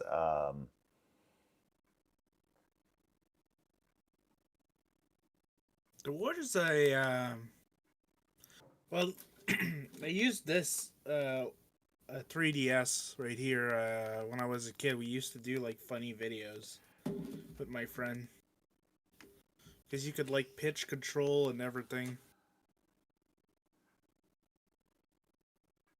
What other camcorder did I want to show you? I had a video on it and just show you a clip of it. What I was going to show you is my Palm Pilot M1 515 that I use every day. Oh, okay, yeah. Is that the one that is in color? No, this is just grayscale, but it works great. And I had a bunch of them. I let some of them go, and the biggest problem I have with them, well, it happens to them, is that I need to get batteries. And the last one, I didn't bother getting a battery. A friend of mine gave me one, so I'm using his, and I charge it twice a week. And I have one right here. I actually bought this brand new in the box at a yard sale for like $2. My Palm Pilot 3. Oh yeah, is that in the 90s, late 90s? Yeah, yeah. Yeah, late 90s. Mine's from like 2003 or 4 or something like that. I have newer ones, but this thing just keeps working. And I have another one in my. There's my Atari Lynx from 1989, the first Lynx that came out. The screen's kind of faded, or maybe it just looked like that back then because I was like early LCD screen technology. Also, the camera I'm shooting this with is like kind of crummy my crummy first 720, or no, it wasn't 720p. It was widescreen, standard definition widescreen. They had this era where they had products that were kind of like that. They weren't great, but yeah, the Atari Lynx is a console I need to get. You still have that, Robbie? yeah, I'm gonna sell it though. I don't need it anymore. I don't care about. I don't play video games. I showed it to my kids that they could care less. So I was like, okay. Yeah, they're looking at going, you know what I got? I showed my daughter. I've got this Radio Shack Pong game I bought at a garage sale for like $2 like 4 or 5 years ago. So I can show her and her friends. She's in her early 20s now. So this is where it came from. So it's just the thing going back and forth. I have one of those too. I have a Telstar one. Oh, I had a Telstar, like with it had a headphone jack thing for the knob controller. Mine's are like in the console, the controller.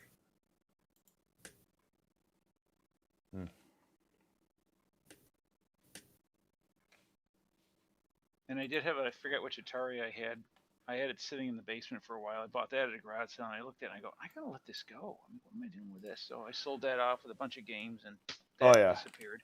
I have an Atari Pong unit too. Like it was when the 2600, and it was like mid 70s, and it still works. And the sound comes out of the actual Pong unit. Like it's so it doesn't actually have sound going into the TV and out. It's actually the unit, and it took all these a ton of D-sized batteries because you could run it without. So the reason why it's so big, it could be even smaller, but they put all these D-sized batteries in it. And did it have a port for an adapter, an AC? It had the same adapter that the Atari 26. It was like 9-volt, whatever. You can mistake it for a headphone jack and probably kill a headphone. Some kid will plug it into their Walkman or something like that. And destroy something.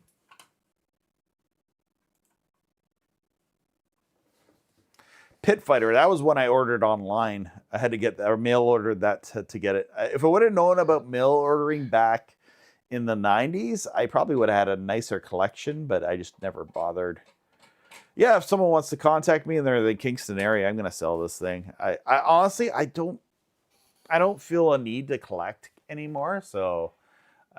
it meant a lot to me back in the day, and I did a video of it to remind myself of it. I feel like sometimes I should do a better, with my 4K camera cover but I don't know. It's just games. I don't know.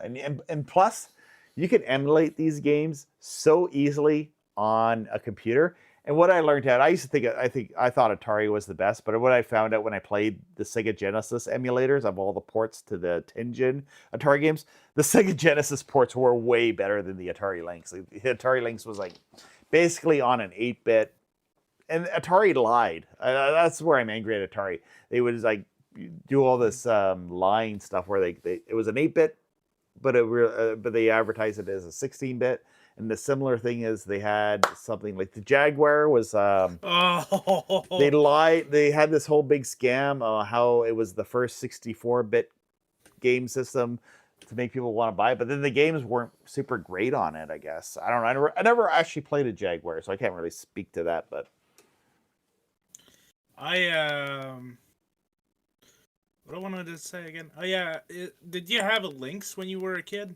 I got that probably, I think it came out in 1990, so that mean that I saw it and then wanted it all summer, and I might have gotten it in 1990, or maybe it was Christmas 89, because I think it came out in 89, and then Christmas 89 or maybe it was 88, 89, I'm not exactly sure, but I remember I got it for Christmas one year after it had been out for a while, and they came out with the Lynx 2 yet, where they came out with a smaller, more sleek version of the Lynx. And I didn't know, I didn't have a single friend who had an Atari Lynx. So that was thinking, oh, you can play with your friends and use the comm link. I'm the only person in IRL that I've met that actually have owned one of these. I've met people online. We chatted online about having an Atari Lynx as a kid, but my memory of it was I was the only kid that had one of these things. But it is cool for like my AV status because it was the first color game system with a color LCD, but it wasn't good enough quality or resolution to be like a portable TV like the Game Gear would later be. Because the Game Gear came out and it had like a TV adapter, so you can, and then same thing with the NEC. What was the NEC one? The NEC Turbo Express. If you remember the NEC Turbo Express, but it had a smaller screen. So the Turbo Express was like the Game Boy, but it was like the NEC version, which was, I mean, they already had it made. They used carts instead of a big cartridge, right? And the funny thing is, PC Engine and NEC. To sell it to Americans, they had to make the TurboGrafx 16 even bigger. It was like just a bigger box, even though the board inside it was just the same board as the Japanese board. But Americans didn't want to buy a system. They felt it was weak if it was small. It couldn't be smaller than a Nintendo or something like that. So they actually made it bigger. Robbie, did you ever have any Commodores or anything like that? I did. I had a VIC-20 and a Commodore 64. I had a VIC-20. Then my father bought a 64. Then I bought a 128, and then I bought an Amiga 1000. And I look back and I do have an Amiga 1000. Yeah. Oh yeah, I tried to get I tried to solder on the. There was this thing to help boot it up faster. Oh yeah. Kit. And I messed it up and I had to send it away. I got it fixed and then I sold it off because I only bought this is back in the mid 80s. I only bought that because other people I knew bought it. And then, I was playing around with the 1000. I mean, it was nice and all, but when you're running something off a floppy disk, it's like, But that's what we had back then. That's what we had back then. Yeah, like, I know. I was, when I was a kid before the internet, we were doing BBSs. And my Commodore 64, which was great for even, there's mods you can do with the Commodore 64 to this day. And I don't have a Commodore 64 anymore. I sold it, back probably in the 90s, actually, late 90s. I wasn't using it because I got like a, PC by then or whatever. But I kind of wish I would have kept that because I had all the tape drives. Because the cool thing about Commodore 64, if you had a VIC-20, there was lots of like... surplus accessories that you can get for the Commodore 64 that were backward compatible with the Commodore VIC-20, like the modem. The modem would be backward compatible. Tape drives and the disk drives were all backward compatible. Not with the Amiga line. The Amiga line was like their own separate thing. But the Commodore 64 and the joysticks were compatible with Atari. That was one thing. Like all the joysticks back then, you could use the classic old. I got one right here. Actually, I have two of them. Because I think it's the best controller I've ever made. Is the Sega Genesis controller. Oh, yeah. That will work. This will work in an Atari. It will work in... I make myself big here. It'll work in a... big screen, full screen here. You'll see, full screen. So I can hold up my... So yeah, the Sega Genesis controller, and plus I got the USB, like the modern, rebranded one here. The Sega Genesis, this is a USB one, but I actually use this with my Raspberry Pi, and we got this. This is my original.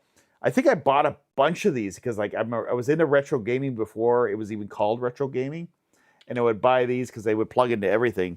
The only thing is they wouldn't work with the Vectrix, but there's an adapter people have made online where you can take one of these. I had a Vectrix too, where the start button will be one of the buttons for the Vectrix. So like they did this adapter so that you can plug a Sega Genesis controller with the 4 buttons into a Vectrix, which I thought was pretty cool. The Vectrix was a game system I had for a while too. Like I was really into retro gaming back, Gen X retro gaming, I guess you could call it. Yeah. Gen X retro gaming. Like millennial retro gaming says, I retro game, I have a PlayStation 2. And then there's which is still what's this deal? Here, go away. Go away. Go away. Go away. Come here, go away. Come here, go away. I still consider the PS2 like modern. I did too. Like, I was messing around with a PS2 emulator and having some fun with that. Hey, no one's in the chat, eh? Okay, cool. Someone was in the chat, but it's not very active today. I only got like 6 viewers. There's another thing I use on a modern day is my Zune. Don't know if any of you use an MP3 player. Go ahead. I do actually. Go ahead there, Kurt. Well, my MP3 player is this Redicus radio because it has a speaker and I use it for podcasts. It's terrible for fast forwarding and like finding the spot of a podcast, but I use this daily. Like Redicus gave this to me to like make a video on, and what I deal with on yeah, I like this background video on the. How do I make that? Oh, there we go. Sorry, just trying to make things on the fly, production wise. Here, just go back. There we go. Here's my Atari SD. Anyway, so this thing is for MP3s. I love this thing. It's just takes like a little SD card. You inject and eject in there, and sorry, you go ahead there. I have a Articus. It's a gray box. It's like double the size of a pack of cigarettes. It takes 4 AA rechargeable batteries, and I put the software I put on it on top of what's built in. I put Rockbox on it. Oh yeah. And I bought that thing like 2003 because I was back when iPods were coming in, and I'm like, you couldn't change the battery, so I go, forget this. So I used that thing. I must have used that thing I went through a couple different sets of rechargeable batteries. I would record different shows, and I'd listen to them as I drove into work and back, and had it plugged into my car radio and all that. I mean, I still have it around. But I hardly ever use it. It's got a 15. That box has a 15 gig spinning hard drive in it, but it was fine for just I have all kinds of stuff on it. Yeah, I either use my Zune right here, or I use one of these, my Hi-Fi Walker, which you could put Rockbox on here. This one is a pretty good MP3 player for the price. It has like high res audio. And what I like about it is that it has like the line out port, so it goes into full volume when I plug it into that port. So in my car, I can like listen to my music without like playing around with the volume on the MP3 player. Yeah. Hey Kurt, so like we're talking about Commodore 64. So this is my if you can see in the video here, my Atari Touch tablet, which was not a tablet, but like it was like a mouse pad. And I guess when I got this, I thought it would be really cool if I can use like for my mouse on my computer, if I could use like this touch, have this big Atari touchpad or something like that. And I do have an adapter that allows. It's basically an adapter for USB to the DIM9s. But I couldn't get that to work. I couldn't figure. There probably is a way, but it was beyond me to figure out how to get the adapter to make the touch tablet work. I just thought it would be cool to have that work for the Atari. But it had some interesting graphics. It had a Atari Artist, the paint program that you could use, and use the touchpad, to move things around. And the stylus and all that. I still have this, but I should probably sell this too because I don't really need this, but I thought it was so cool.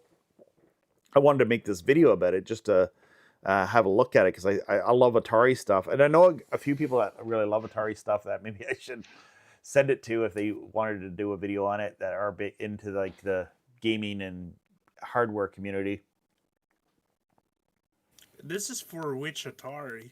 The Atari 8-bit line. So if you can see this in behind there, that's this computer, the Atari XEGS, which it had the funny colored buttons on it.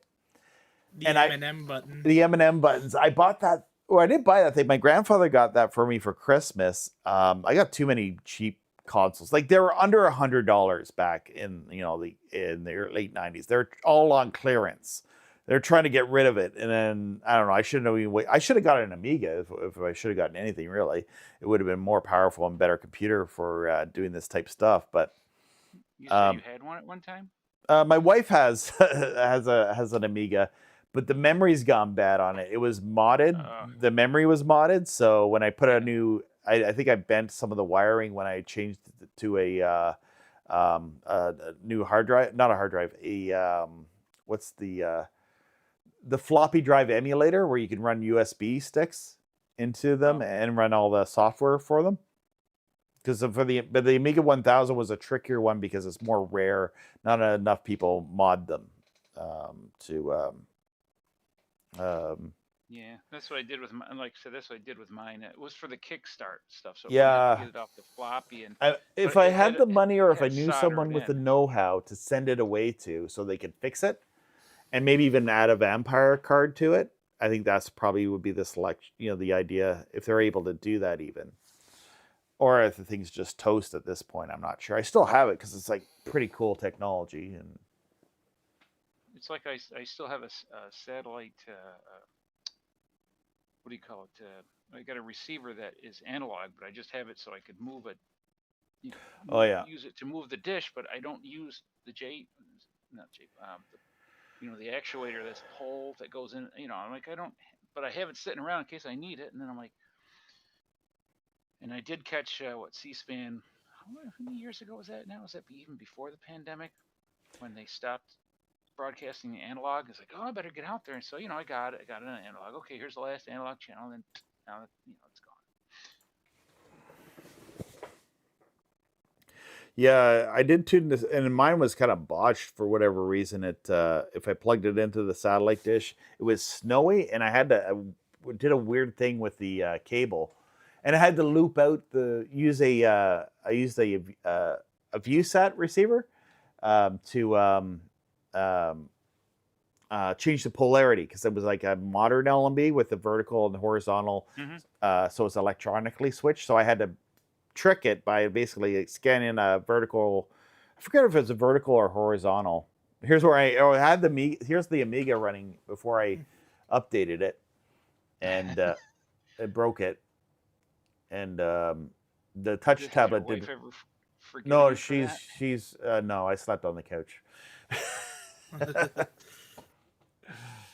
But she wasn't using it. It's like, and the thing is with Amiga, the way I see it too is, it's so easy to emulate an Amiga on a laptop, on an old laptop, with the whole software library.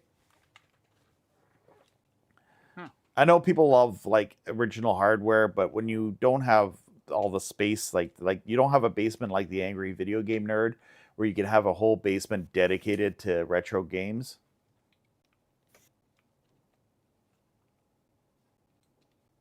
Yeah, my basement is pretty. It's not pretty in my basement. I have way too much stuff I need to get rid of. Oh yeah, this is where the tablet I was able to like make an Etch-a-Sketch with the paddle controllers for the Atari. So with the software you can basically do an Etch-a-Sketch with the Did you paddle. have to plug the paddles into this? No, the paddles would just plug into the computer just using the software. So if you had the Atari Paint cart, but you didn't have like a mouse or the tablet, you can do that. No. That was like the 40-year-old software that came with that thing.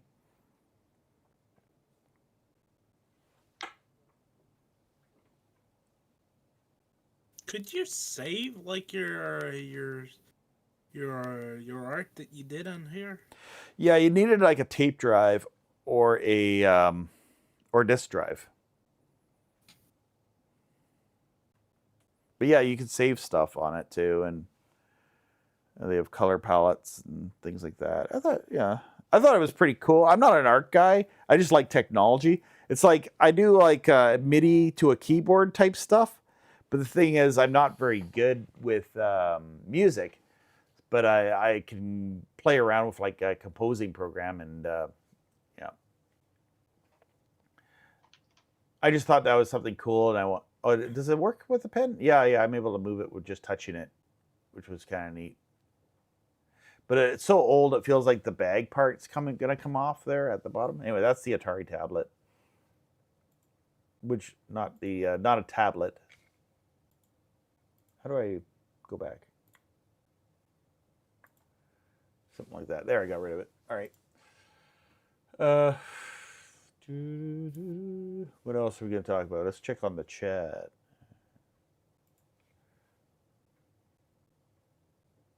Oh, somebody said something, but then they recanted. I pointed my TV. I got an 8-bay channel master type. Oh yeah. Panel.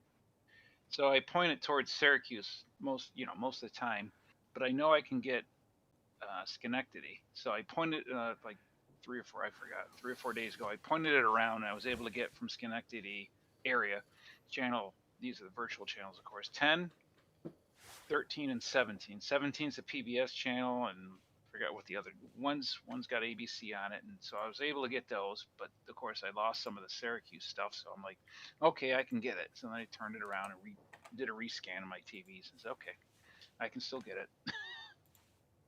Yeah, I don't know if I at least in the winter. I don't know about it. Try it in the summer. I'll try it there again. One thing I was playing around with, we were talking last week about the ATSC channels, and I have this. That's just my modulator, which plays the satellite. Oh yeah, and I'm running that here. Actually, I want to. Where's my cell? I put it over there. I wanted to put it over on the. So here is the CBS and all that. This is my HDHomeRun config thing for Linux. But I have this. This is my original HDHomeRun. I don't use it anymore because it glitched out on me. But the first one, it didn't do the. It didn't encode everything to H.265. In the back, as you can see, it has like the input, but also what newer versions don't have, it had dual tuner inputs. Now my HDHomeRun, it is a dual tuner, but it's like one input for the satellite, and I guess you could change like the if you have cable and all these things. I just keep it at broadcast. But yeah, I was able to tune in like cable channels with this thing, which was neat. But yeah, anyway, I was just trying to see if there was anything on the local cable, but then this thing wasn't working. Basically, what I'd have to do is unplug this thing, the HDHomeRun, and hook it up to a cable connection and see if there is any QAM channels available. What will happen on that case is, say if there's QAM channels, what will happen usually, at least how it worked before was, let me find a channel here. So here's a channel 14 has like 4 different channels I can click to view. But on cable, it would have like maybe like 40, like the list would go above. You'd have to have a high resolution setting on your monitor to see it all.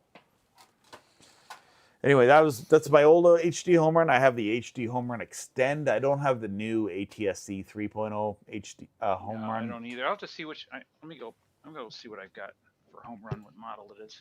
Yeah, but I like the Extend because back years ago, my one channel I watched that was local, it was like such a high bit rate that like it's lower now. I mean, just look at the bit rate. This is.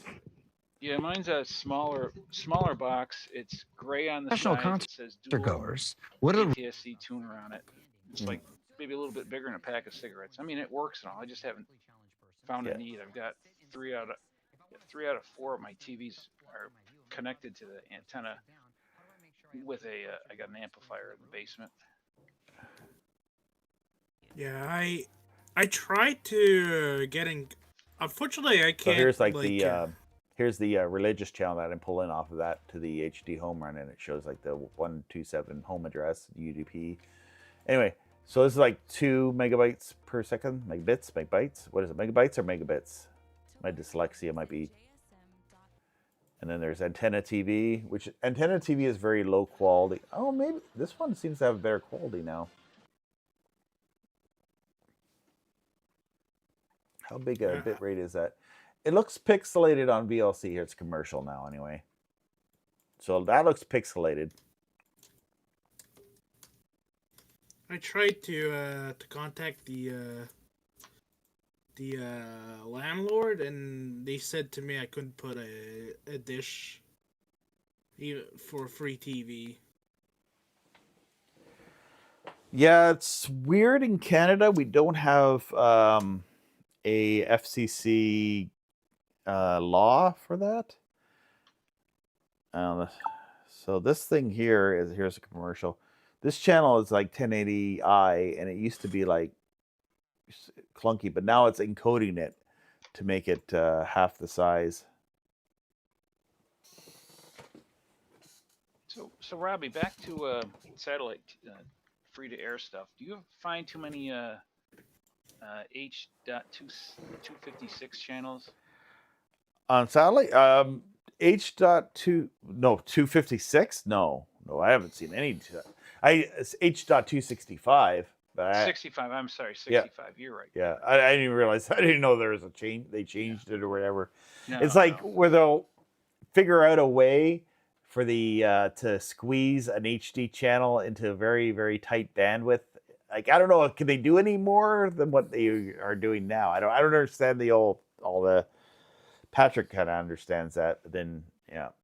I mean, I've got some what's the what you're saying, the cheap what was that brand of receiver? It's an FD8 or something like that, or the CoQuick or the GT Media?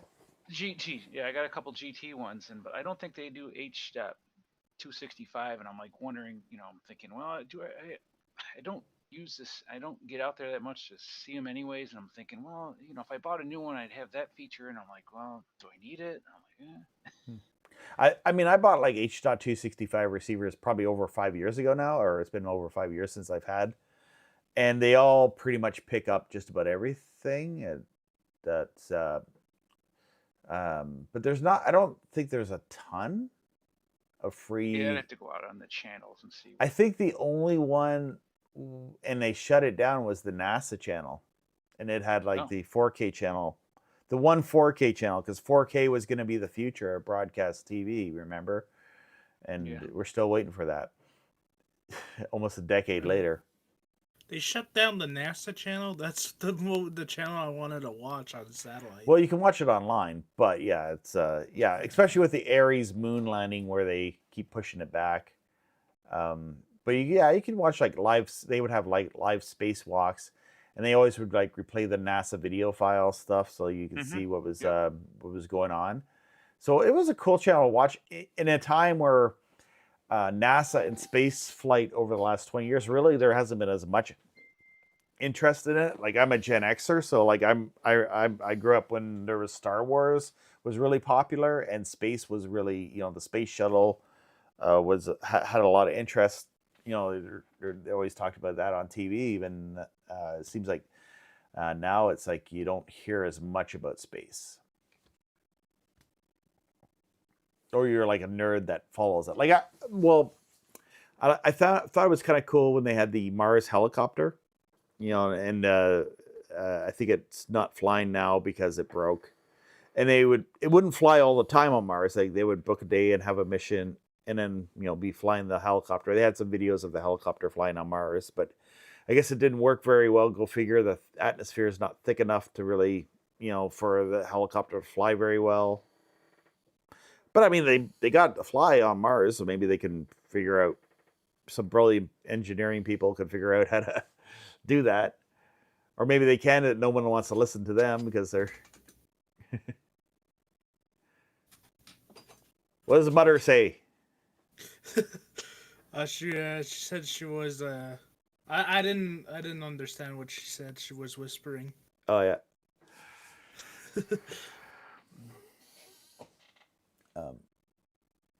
Yeah, so what were we talking about before space? I think satellite dish. We were talking about H.265. Or yeah. And then I was talking about The only channel I remembered was the NASA channel. Yeah, I gotta get a dish up or two again. I mean, I have them sitting around outside, but I don't have them pointed and all that. The snow knocked down the one dish I don't use too much, and it was like an abandoned video project that I did where I bought one of those LMB spacers where you can Put move multiple, for multiple satellite receptors. I personally dishes did. do you have set up? You have your one big dish, you have your Shaw dish, and how many others? I currently use about 4. Wait, well, 4, but then one of the Shaw dish has 2 LMBs with a 22K switch. So the 22K switch on top of the dissect switch will switch the LMBs on it. So I guess I could get up to 6 satellites. And the C-band dish is on a actuator. The actuator, the cold Canadian weather killed it, and so I pretty much have to move my actuator manually now. But maybe that's my own fault because I didn't put the water sealing thing on it because I saw that the water sealing thing would reduce the stroke of my actuator. So that was a dumb thing on my part, but I didn't know. Well, I kind of knew, but I figured, I've heard some people say, I don't bother with that in the forums. You know, you get different opinions on things. Mm-hmm. So I guess now my opinion through experience is if you don't put the watertight thing over it, it's going to put the actuator boot on. You're probably going to ruin your actuator. Not right away. It will last a few years. But then after a few years, a few rough winters, the water gets in there and it gets cold, expands and wrecks all the gears. And then your actuator is no longer good. So I learned the hard way. You know, I FOFA on that, you know. And so, I learned the hard way. And so it's if I do decide to buy another actuator, I'll do it that way. My goal actually would be with an actuator, or at least for dishes. I would love, if I'd move, I want the house real estate. I would buy big enough backyard to have a bigger dish. Still have a 8-footer, but have a 10 or 12. Even go 12. Because of what I do and how I like to test around. I still want to test with an 8-footer. Because I'm always interested in what you can pick up with 8 feet and even my 4-footer. I used to have a 5 and a 6, and I gave the 5-footer away. Now I just have a 6-foot mesh, and I haven't played with that much lately. The thing is, as if when I first started with it, we had a cottage. Well, I didn't have a cottage. My parents had a cottage. They sold it. They're getting too old to take care of it. They're from the cottage generation where it was their status symbol if they had a cottage, even though it was like a kind of a rough, cottage lake property. It wasn't like fancy. It was like, it's like a dumpy cottage, a cabin, no plumbing. We did have electricity. Anyway, and it was not on a foundation. It was just basically, a cottage was built on the ground, like a shanty house. And it flooded too, like multiple times. Flooded before I was born. Before I was born, I think the final straw where my parents sold the cottage is anyway, with the cottage, it was tricky though, because I had to put it on a tree because that was where there was line of sight for the satellite. How big of a dish? My CubeSat, the one that's in the video, that was like my first KU band satellite dish. First thing I did when I got into the hobby is I went and bought a Bell Express View dish, thinking I could. And so this was what, like 20 years ago or 25? No, not quite 20 years ago. No. 2009, 2008, maybe. There was stuff going on, the ViewSat receivers. That stuff was going on at that point. So there was places where these Middle Eastern people sold satellite dishes all over every city. They've all gone to Android boxes now, if you know what I mean. If you know, you know. Yeah. And so what happened? So I got like a Bell dish and a ViewSat receiver, and I was like trying to, pull in Galaxy 19, but it was circular, and I found, okay, well, I gotta get a different dish for that. So what I did was I bought that QSat dish that's in that motor video that I was playing, and I bought like a one of those multi-dish, multi-LMB things, and that was a pain in the butt when you're not experienced. Like you get sunburns doing that. It ended up where I had to move the dish per satellite to be able to, like I just couldn't figure out how to get the LMBs in where they need to be back then. So anyway, I put it in, and I was able to pull in satellite channels, Galaxy 19. I started with that, and then just when I got into the hobby, it used to be a good time to go to 125 West because there was the network programming was on KU band back then in like standard definition. And so I was I was looking to get the PBS channels plus the other networks over on 125. That was like a glory days of KU band where you got equity media and you can pull in a bunch of free network channels on satellite. And then it pretty much slowly went downhill from that point. C-band was still a thing, but I was like in no position at that point to have a C-band dish until I bought my house. And when I bought my house, then I went on Facebook. No, it was Kijiji at the time. I found a C-band dish, and then I got that brought over. We picked up some channels, and then we Tech 2000 gave me that mesh dish to do Oh, they did? Yeah, to do a tutorial. So they sponsored me by sending me the dish, and then How big that's was that other one, the first one you had? It was 8 feet, and then I replaced it with another 8-footer. So I went from an 8-foot banged up, really banged up Black Beauty, the big dish I had initially, and then I went to the mesh dish from Tech 2000. They're both mesh? No, the first dish was like a solid aluminum. Oh, okay. Yeah. But it really didn't, signal-wise, I didn't see much difference. Right. People say, oh, you're going to have better signal with a solid dish or whatever. Did it work? It didn't really work better for KU band, but I did figure out, it took me probably not till I had my my mesh dish with the KU band LMB, how to get KU band and C band aligned properly. And it was always a pain with the KU band LMBs and the KU C band LMBs. I had so much problem with those that I ended up saying for all KU band, I just have smaller KU band dishes. They're specifically dedicated. Yeah. Yep.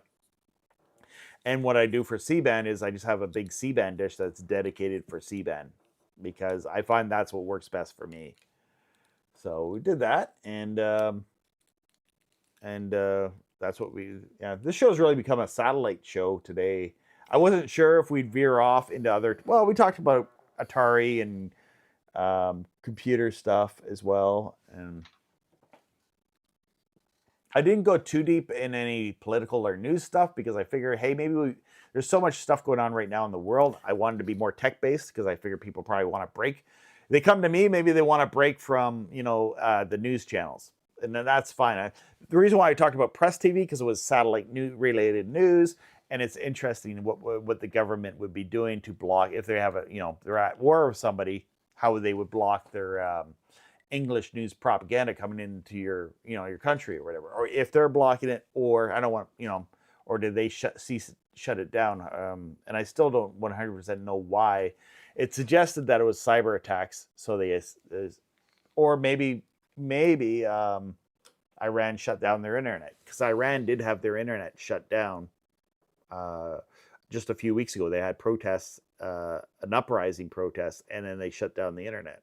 So anyway, I don't mean to get too into political stuff. If you want to get more into politics, it's probably there's other programs on the internet where you can get tons of stuff like that. You don't need satellite, you can use satellite's great for news and opinion because there's so many channels out there on satellite and depending on where your leanings are, there's you can switch to that. So anyway, I'm going to wrap this call up, guys. It's 12 o'clock. So 12 o'clock my time, Eastern time. We go again live next week. I decided, you know what? I'm going to make my Thursday mornings my streaming time. And it's a nice outlet personally for me and to connect with people. So if you are watching this in the replay, we go live Thursdays at 10 a.m. Eastern Standard Time. And I'll also put up moving the clocks ahead. Yes. And the clock, is it this weekend, the clock change? Yes, I believe so, yes. Already. Good. This is my last. So next week will be like a break for me. I'll be done work early. When you work evenings, it's like you're done early when the time changes. When it changes in the fall, then it feels like you're working an extra hour. But for everyone who gets up, they don't like this time change because it's they lose the hour, right? Anyway, all right, guys, I'm gonna close this off. You can stay on here. I might come in and chat with you in a minute. I just wanted to play a video, and then we'll exit out of there. I gotta get going too. Nice talking to you guys. Yeah. All right, good talking to you. You all too, right. guys. I have to go too. All right, bye. All right, so there's that. What's Volker talking about? Something there. What's going on in the Discord chat? Who is that? All right. And I'll set this dealio up for you guys. And see you later in the chat. Quiet in the chat today. But I'm not quiet. I can just ramble on. I did want a day where I can kind of just sort of go chat with the AI about things and find things out for myself. But it's also fun for me to like learn some things and put it on stream. So we kind of learn together sort of deal.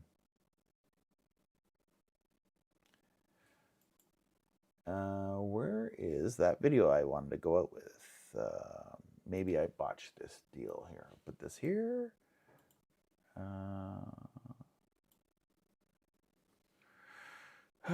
No, it's not in there.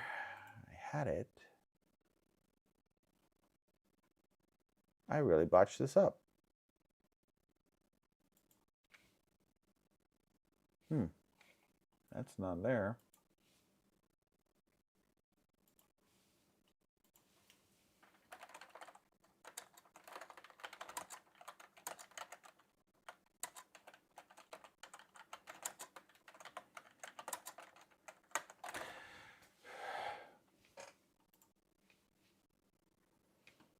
Just getting the video on the go here.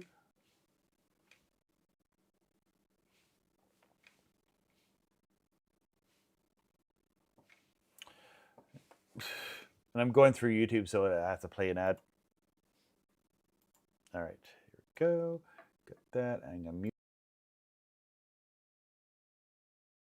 Explain to your wife how this will benefit you. You say, honey, if we get the free satellite TV, satellite dishes, we'll get tons of free channels. We won't have to pay monthly fees. We'll be able to save hundreds of dollars a month by not paying for cable. This will be great. These things here, they're not ugly at all. They're absolutely beautiful. They're beautiful satellite dishes. They're amazing. They pull in free satellite TV channels. It's a great thing. You'll love it. We'll get channels that you'll enjoy. We'll get MeTV. We'll get Cozy TV. We're gonna get Decades, Heroes and Icons, and all sorts of great channels like that. Okay, stop yelling at me. Stop yelling at me. The neighbors are gonna hear. Stop yelling at me. It's just one more satellite dish. It's just one more satellite dish. Just another 10-foot satellite dish that I want to put over there. Well, that saves us a lot of money, honey. That's like we're not paying $100 in cable. I paid a few $100s for that thing secondhand, and now we save a lot of money. We can get all our free channels for free and not have to pay for cable and pay our mortgage off quickly. Oh yeah. You're so smart, honey. It'll be great. It'll work even better than my 8-footer.